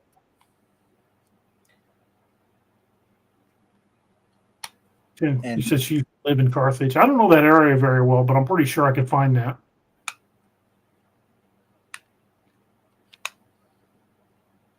Isabel says if they call it "We Don't Go There" or "Headless Valley," pay attention. And yeah. If they said stay out of that area, we don't go in there. That's a pretty good indication that, one, you shouldn't go in there, and two, me and Robbie are probably going to go because we're idiots and we love that kind of stuff. And I can't remember which comedian it was I heard, but I heard him say, you know, Native Americans were really smart, and he said, but they never named anything Cuddly Elbow or Pink Fluffy Heart. It's always Devil's Cauldron and Devil's Spinal Cord and all this. He said, you know, they named stuff like that for a reason, because we probably don't need to be going there. I'm like, well, except for some of us, that is. Because some of us hear the name Devil's Cauldron and think, ooh. Yeah, I got to go there. A lot of good stuff in there. There's a place up by Haha Tonka State Park they call the Devil's Kitchen. Makes you wonder why these places have names like that. We got Devil's Fork State Park around here. So there's a Devil's Den down in Arkansas.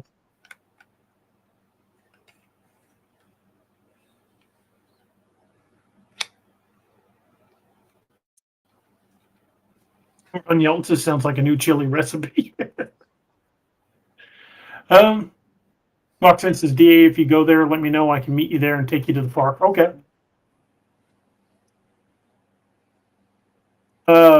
Miss Outspoken says there's a reason the natives tell people not to go into the Superstition Mountains. Yeah, there's a valley in the Superstitions where they keep finding headless bodies. That should be a pretty good indicator. Something's there that don't want us around when it just takes the heads. Sounds kind of like 13th Warrior. The heads. They always take the heads. Yep. It's also Devil's Backbone. Yeah. Yeah, there's a lot of places called, you know, Devil this or you know, Demon Creek or Yeah, there's lots of places that have those kind of names, and I've always wondered why. Billy Mitchum says Devil's Stomping Ground there in North Carolina. Yeah. You look at any of the old, especially the old plat maps and stuff, yeah, you can see some really interesting names. We found one time referred to as Rattlesnake Springs. So we went and found it and found out why they called it Rattlesnake Springs. Freaking snakes everywhere. Well, look at Werewolf Springs. It got the name because people were getting killed by what everybody says was a werewolf. Yep. And there's still people claiming they see dog-man-like creatures in that area. Mm-hmm. Yeah, those places generally get names like that for a reason. Boondock Mojo says, I wouldn't go to the Superstition Mountains and stay the night for any amount of money. You know, I'm dumb enough that I would. I would, as long as I had a group and we were well armed. Yeah, I would do it. Probably so.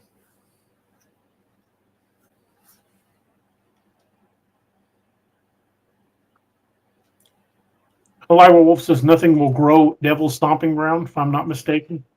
That's always good. Arkansas Valley of the Headhunters. As Bill says, I just found out that the Crazies is a place. Yeah, the Crazies is an offshoot of the Rocky Mountains up in, I believe it's in Montana. There's a reason they call it the Crazies. Mm-hmm. In fact, there's some interesting missing person reports out of the Crazies.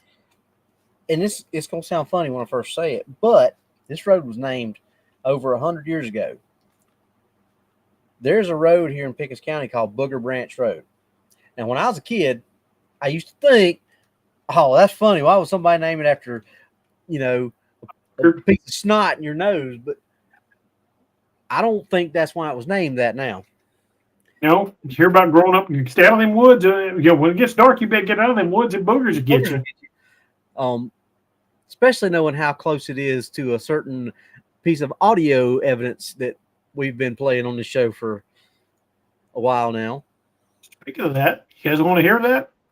I got that right here. Let's. You got that in your favorites. Oh yeah. Here we go.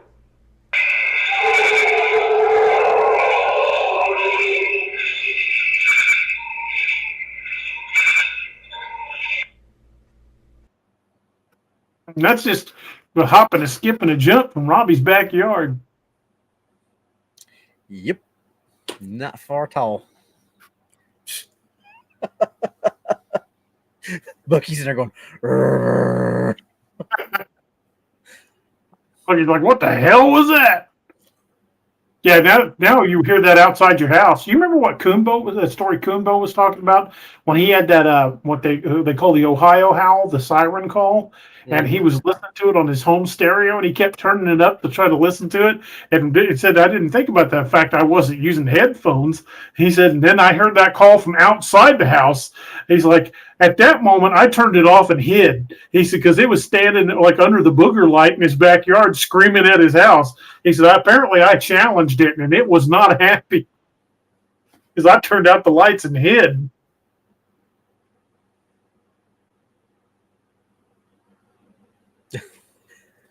Michael, that's the first time you've heard it. We played it a bunch on here. Yeah.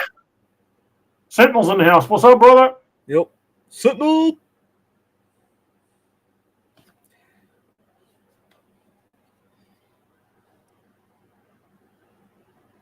That was that bit of audio still gives me cold chills down the back of my neck. I mean, especially knowing how close that was to your house. Yep. And especially here in Southwest Oklahoma, I always heard the older men talk about booger bears. Now, what are you gonna say, Robbie? Sorry about that. I was just gonna say, especially now with that with Table Rock burning, there ain't no telling where that thing's gonna go. Yeah, it's definitely gonna push it out of that area. And that, I guess that howl and that sound is what is kind of what drove the book and the direction that it went in. Because, like I said, you know this, that story has been in several variations in my head for over 20 years or more. But I just what? thought I of see something. that. I just thought of something. When you're up here, I'm going to put that on my phone. I want to go down to Joe Bald and play that. Ooh. I want to play that through the car speakers as loud as I can play it down at Joe Bald. Yeah, definitely in the car while we're still in the car, because we may have to exfil. Yeah. As Doc would say, we may have to unask the AO. Yeah, I want to play that down at Joe Bald. We may need Doc driving if we have to exfil that fast.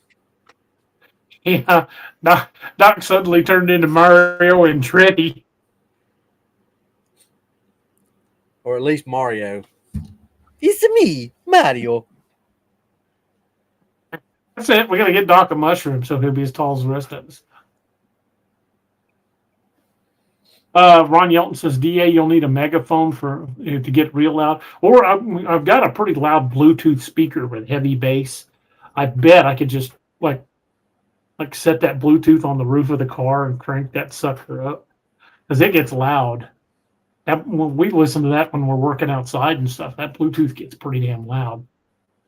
Boondock says, where would you guys like your headless body sent to? Just look for the pile of brass. You'll find us. Iowa says that DA, really, the wounded rabbit wasn't enough of a reaction for you. I would do the wounded rabbit again, just not alone. My mistake was I was unarmed and I was alone. That was stupid of me. Even my wife's like, says, that's, you've done some stupid things, but this is probably one of the worst of them. I'm like, don't worry, give me time, I'll top it. But I would definitely, if we were in LBL, if I had a group, I would go back down to Demumbers Bay and play that call again. But I would not do it alone.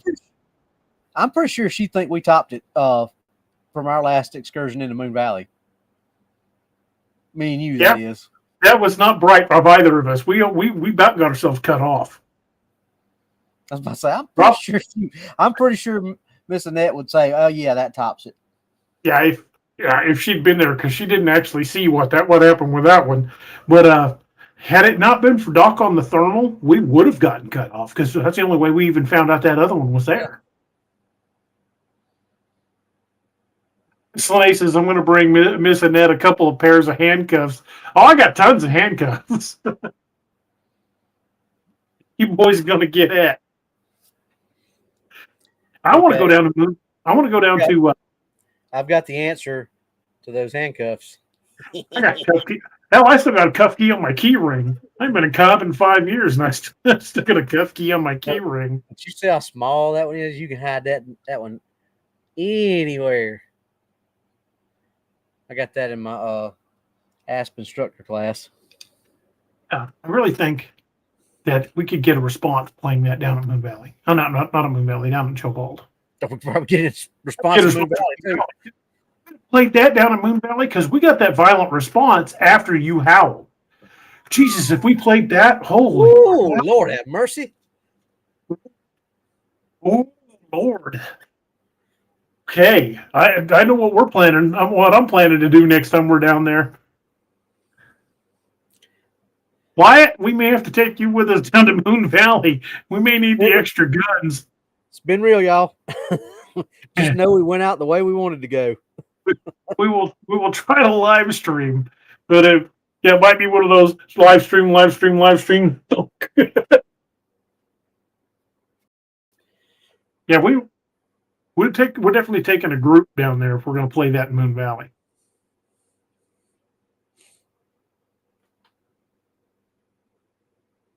The right speaker, we might get responses from people that live down. Like, what the hell was that? Wyatt says, let's go. Hell yeah, man. Going off grid says, going to bed. Great to see you, boys. Hey, have a great night. Thanks for being here with us. Ron says, missing 411. Here we come. Yeah, probably. But you know what? We probably wouldn't make his cherry picking. Probably not. These are not them two idiots. They went out, did that on purpose. They don't know. And they were out basically, running through a pack of dogs with milk bone underwear. Here, let me tie this pork chop around my neck. Bible Wolf says, and this audience is why women last longer than men. Well, this is the kind of thing that me and Robbie like doing. So maybe not the brightest thing in the world, but at least I'm going to go out doing what I love. Hey, nothing And ventured, on a live stream. nothing ventured, nothing gained. Absolutely. And hey, if we do manage to catch something, on video, at least the live video will end with a lot of gunfire. Yep. And probably a lot of views. Tom Boggett says, when are you thinking of heading to Moon Valley, DA? I want to do some stuff soon down in Moon Valley. But then, we got our best responses from Moon Valley in the wintertime. So now that the weather's starting to warm up, I'm wondering if we might not get a response in Moon Valley. Because we went down there in the heat when Robbie was here last year, and we only got like distant responses. Even playing the shofar, we got responses, but it was miles away. We could hear it echoing down the valley, but it never came closer. Now, when we went down there at the end of January, 1st of February, with me, Noah, Robbie, and Doc, and did the calls down there, they came in on us. I mean, they were right on top of us. So I think we're going to get a better response in colder weather in Moon Valley. Yep. Wyatt says it'll be a good action movie. But see, we got better action in Joe Bald in warmer weather. Yeah, Joe Bald, It was hot as hell when we got that reaction there. And also in Combs Ferry, because when we went in July and got a ton of activity. Now, Hey, Sal, Paso said it hasn't been a while, Sal. We saw plenty of evidence when it was hot in Combs Ferry, but we didn't have any kind of vocalizations or anything like that. Now, of course, we didn't go out at night that last time either, but so I think that's just cool right there, how the different places have different times where you have more or less activity. That just, to me, that just shows that we're right about them having that range and moving, because there's no, this time of year there might not be a lot of what they're looking for in this particular area, so they moved to another area to so they can take care of their needs. And there are a lot of caves on both sides of the valley. Yep. Yeah, we saw one when it was just me and DA down there that DA had never even seen before. This is funny. Arkansas Hog Hunter says, Miss Outspoken, the next title is Gunfight at the Moon Valley. At Moon Valley. Well, in Cry of the Wendigo, there was already a gunfight in Moon Valley. There's a reason Doc goes to Moon Valley at Mock Jesus. You don't like slowing down. Miss Outspoken says, take one of those Peruvian death whistles and see what happens. We've tried a shofar down there. My oldest son, he works quite a bit, so he doesn't get a chance to go out with us. So I'm going to get him to record him playing the shofar, and I'm going to sit there and record it so I can just play it back, because he doesn't get the chance to go with us very often. But I want to play that shofar in some other places. And we've got an Aztec death whistle. We just haven't ever used it. I would say that playing that Aztec death whistle, if there's anybody camping anywhere in the area, they're going to be, either packing or drawing weapons, one of the two. And seeing that's a lot of, and DA and I talked about this before. That's a lot of the reason sometimes we go into an area and we don't do something, because if we see somebody there, like when we went to Okay. This middle cave, we were like, well, should we get out and do something? And we was like, there were people camping on all sides of the creek. I'm like, I don't want to drop something off and we drive out of here. What's it going to do to them? Yeah. So, that's something that you got to take into consideration too. if you go in an area and there's other people in there, you don't want to mess around and piss something off and then you drive out of the area and nothing happens to you and it's pissed off and it needs somewhere to vent its anger. Yeah. And said campers get said anger vented on them because of you. Hawaii Wolf says, DA, doesn't it seem like y'all's Dogman and Bigfoot encounters kind of following the Emma Finn story? I have not heard that one. I haven't listened to it. I don't have much time to listen to podcasts anymore. I'm way behind on ones that I used to listen to all the time. Hell, I haven't even listened to anything that Cam's put out in probably the last year. Just don't have the time I used to have. I try to stick to a better writing schedule. And these last couple months dealing with the fallout over having to move out of the other house because of I just have not had time to listen to hardly anything. So I will check that out, and see which one one that is. But Roxanne says, DA, you should write short stories of your encounters with you guys. Actually, a lot of the stuff we've done has made it into books. Yeah, y'all probably just don't realize it, but a lot of the stuff that y'all read has come from our real life hijinks. Yeah, hijinks is a good word. I thought you'd approve. Because we're idiots. Mm-hmm. Matter of fact, a certain thing that's coming out down the road is probably going to have a lot of hijinks from this time past in it.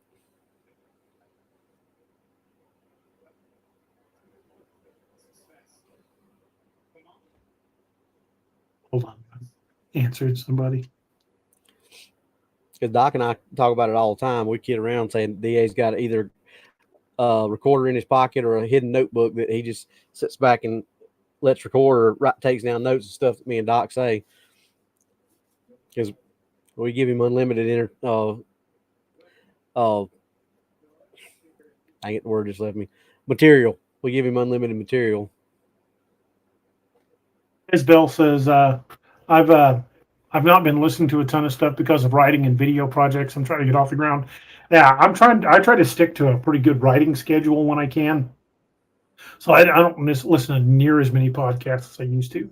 When I was still an active cop, I listened to them all the time because I worked overnights primarily. So it was real easy to just put one on and keep the volume low enough where I could listen to it and still hear my radio. Working overnight shifts sometimes from like 2 o'clock to like 6 o'clock in the morning, almost nothing happens.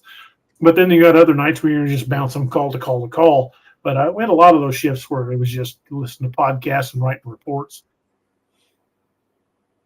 Thank you, Hawaii. I'll check it out.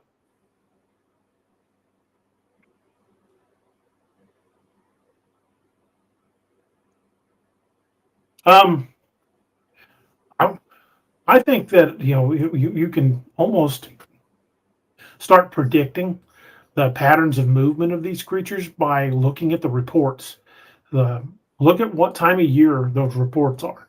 That's one of the things I've been trying to be more attentive to, is to find out when, like, for example, we've noticed that down at Moon Valley it's more active in the colder months.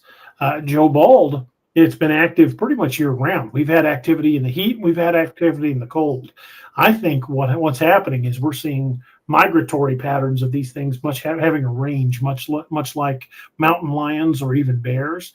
They've got a range, and I think when we can start predicting that range, we can either get ahead of them or know where to set our cameras up. Yep.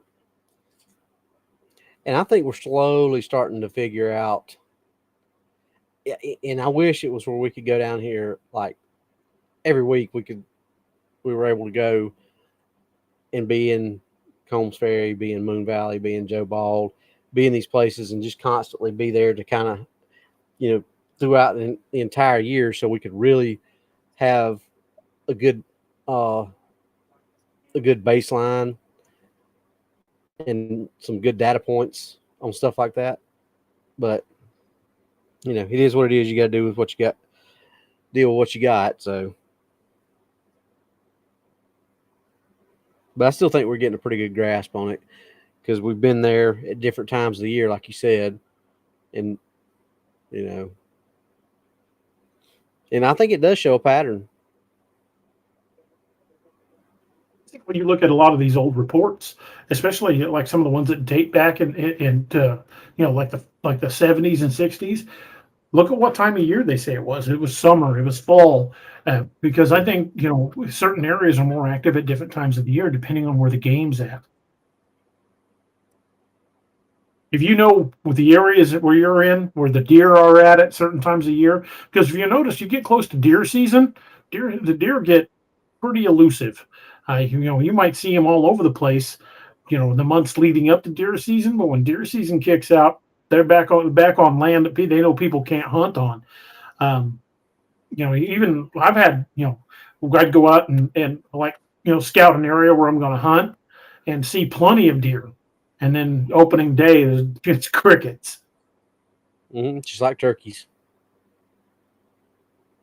Miss Outspoken says, I've heard dogmen have migratory patterns. I think all big predators do. Because if they stayed in one area for too long, they'd eat everything there was to eat, and they'd have nothing left to eat. So they're following the food. I think that's pretty much just indicative of all big predators. So unless the food sticks to an area 24/7, they're going to follow where that food goes. And then in most cases with big predators, you just track the ungulates, deer, moose, elk, where those big prey animals go. That's where they're going to be because they've got to follow the food. Yep. Billy Mitchum says in fruits and berries. Yeah, and that generally goes hand in hand with where the deer are because they like to eat those things too.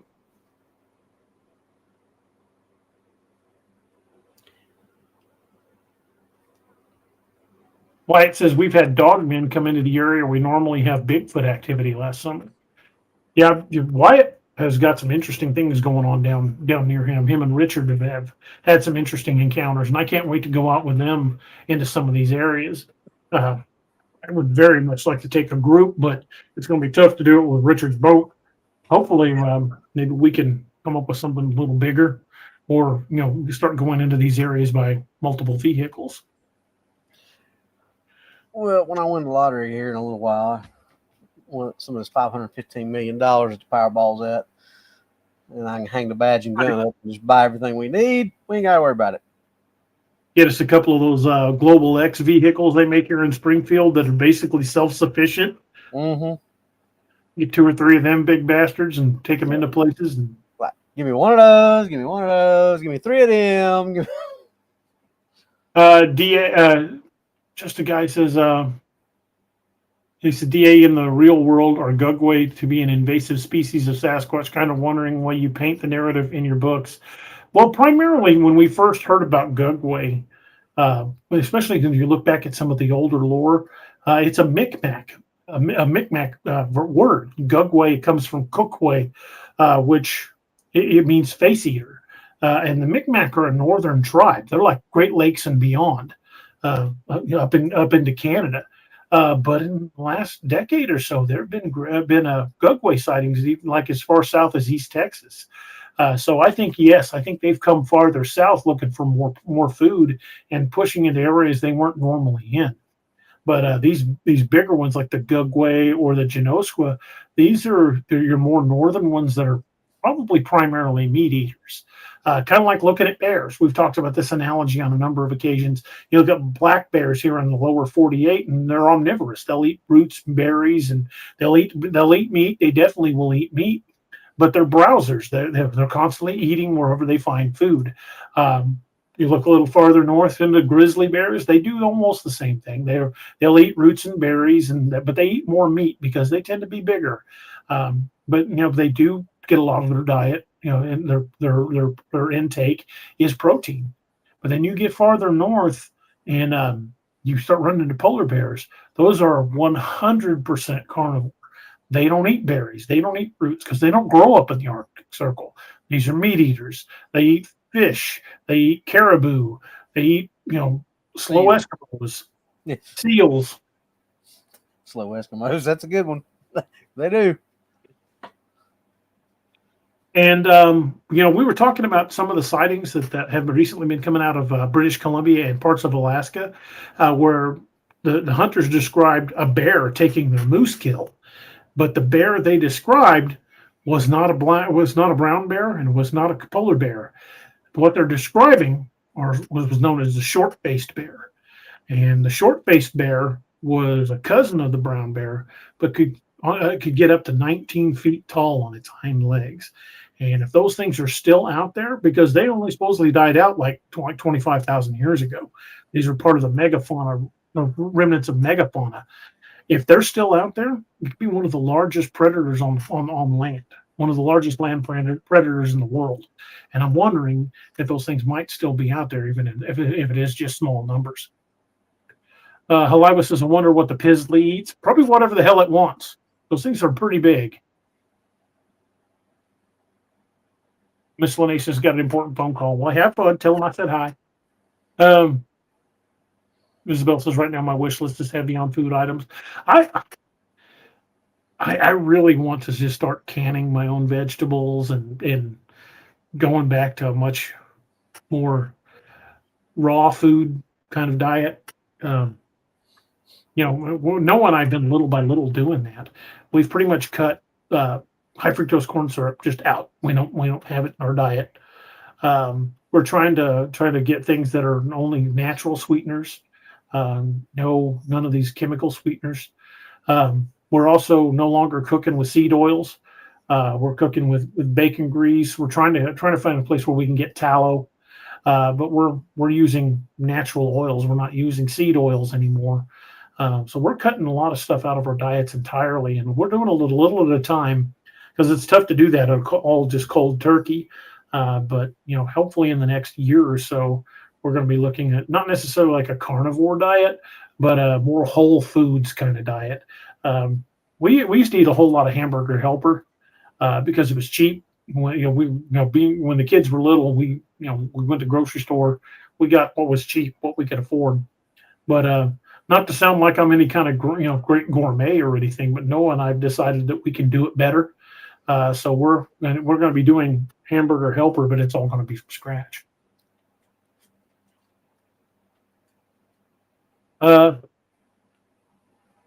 Arkansas Hawk Hunter says, "Oh, great! The creature from the original grizzly lives. 15 plus feet tall bear, over 2,000 pounds, only eats meat. That's a big bear. That's the one I based Kodiak off of. Short-faced bear. They were massive. Mm-hmm. Well, that picture I took of you and Doc with the bear at Bass Pro. That thing makes you guys look like toddlers, and that thing's only about half the size of a full-grown short-faced brown. Yeah. Jerry, I will. We're going to check with a couple of local meat processing places to get the tallow. And most of the stores don't carry it. Well, we've been using bacon grease. You can actually buy bacon grease from the store. It's called Bacon Up, and it's pure bacon grease. We've been cooking with that for a while now. Jeff says, I eat a lot of wild game and homegrown beef. Well, that's something else we're going to look at getting into as well. I want to get back into hunting now that I'm starting to get my mobility back and I can walk more distances. I want to find out some good hunting territory and bring that back, that element back to our freezer as well. I've still got some summer sausage a buddy of mine gave me that's from deer summer sausage. That's good stuff. This is jalapeno. It's got jalapeno in it. Cheddar jalapeno. Yep, I need to get that out, thaw it, and cut it up. Yep, that's standing order. If Dad gets a deer, he gets summer sausage with cheddar jalapeno for me. Halibut says, don't forget chickens. That's something else, too. There's a lot of places around here where we can get farm fresh eggs. That's something we really want to get back to is getting away from just pretty much anything processed. Jeff says, I put 6 deer in the freezer this past season. Good man. Good job. And if me and Noah are both doing it, we can put away a lot of deer meat. I got a pretty good sized deep freeze. We could fill that son of a gun. Lyle Thompson says, DA, come on over. I'll take you deer hunting. Lyle, where you at? Are you here in Missouri? I would definitely, come out and do some deer hunting. I got my British 303 that I've used for years. That thing, I put many a deer down with that 303.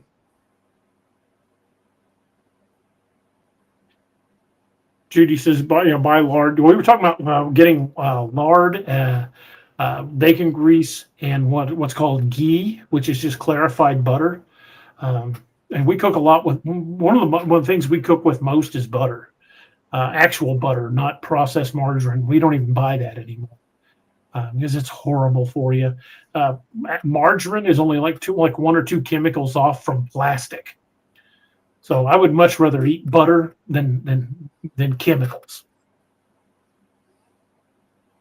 Oh, I will says I made some homemade jerky last year. Oh my God, it was so much better than the store. Oh yeah, homemade jerky is so good. We're just at the part of the show where we're talking about food, which is always happening. Yeah, we always at some point deviate into food. But yeah, Isabel says olive oil is a big part of. We use olive oil quite a bit, but we don't even buy seed oils anymore. I'm not buying any of that stuff because those were originally made for machines, and now suddenly they're food grade. Well, not suddenly. They've been produced for food for a long time, but they were never really intended for human consumption. You know what I use canola oil for? Heat treating my knives. Well, it is after 10. We're going to start winding things down because I know I need to get a few things done and try to get back on a writing adventure tonight so I can get some more writing done. But folks, thank you guys for hanging out with us. What's that, Robbie? I said, yeah, I got some writing I got to do after we get done too. Thank you all for hanging out with us. We will definitely be making an expedition down into the Drury-Mincy Conservation Area. That area is just, dude, it is just so much unbroken woods that we're definitely going to have to get down there and find a place to do some research. But I think it's going to be a perfect spot, and it's still close to me. It's only an hour and 9-minute drive according to Google Maps. So be looking for that in the not so distant future as we get back out into the woods. I'm going to be just Ryan says Costco sells ghee. I need to get a Costco membership, but I got derailed. But yeah, look for more of these of us getting out into the woods and doing more live things like that, especially if they start doing what they're saying, that they're going to make it impossible for cell phones to link up with Starlink. And when that happens, we're going to have a whole lot more options of live in the field because we will have internet pretty much anywhere. That's been something we've been trying to do for a while, is build something we can uplink with. And it's not necessarily an inexpensive or easy process, but then they started talking about putting Starlink in cell phones. That's a game changer. It'll be huge. Jeffrey Armstrong says, I use bear fat too. Yeah, that bear is high in fat content. But you got to be careful with bear, because bear is actually worse than pork when it comes to trichinosis. You've got to make sure if you have bear, you cook it thoroughly, because if you don't, you can get sick pretty easy. This Outspoken says that's already possible. It is on certain carriers. It's just not made it to mine yet. I believe it's T-Mobile that's field testing it right now, but they're saying in a year or two it'll be available pretty much across the board. At that point, I know this is probably not going to make some people happy, but I want to get one of those Tesla phones because it has Starlink, direct link, uplink capable. I want to get one of those, and that's going to be great for field research. Whatever you feel about the guy, the technology that's coming out is freaking awesome. So I don't give a damn about the person. I just care about what I can do with the equipment. So it's kind of on the wish list for the not so distant future. But again, thank you guys for hanging out with us. Be looking for more of these live field stuff in the very near future. Also, we still haven't put everything into motion with the Redneck Reading Association or Campfire Tales, as we also like to call it. But that'll be coming up soon. Join us this coming Wednesday night as we have Carter Bouchard on the show, and we're hopefully going to have some other people you guys recognize. I should be getting a hold of Josh Minocchio tonight. I'm going to give him a call, and we'll see what I can sweet talk him into. Hopefully he'll be back on the show. But we got others as well that we're planning on having on. So again, thank you guys for hanging out with us. Appreciate all your comments tonight, and everybody that joined and become a member of the channel. Thank you guys so much, and we're happy to have you part of the DAExMachiNation. Don't forget about the 22 a day foundation. We lose 22 veterans a day to suicide, and that is 22 too many. Check on your friends and family who are first responders or veterans in any capacity.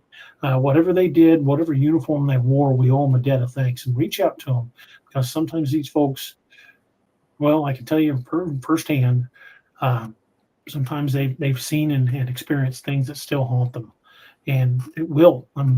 My brother Danny fought in Vietnam, and he passed away just a few years ago, and he still had flashbacks, even 40 years later.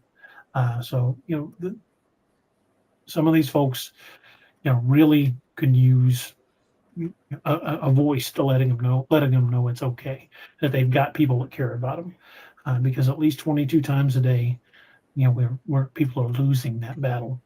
And if you've been there, if you're one of the ones that's dealing with it, don't let the hard days win, because 22 times a day they do. And just remember, there's people that care. Those of us who've served, and those of us who've worn those uniforms, we're here if you need to talk to us. I'd rather hear your story than read your obituary. Reach out to me if you don't have anybody else. Be happy to talk. And I mean that from the bottom of my heart.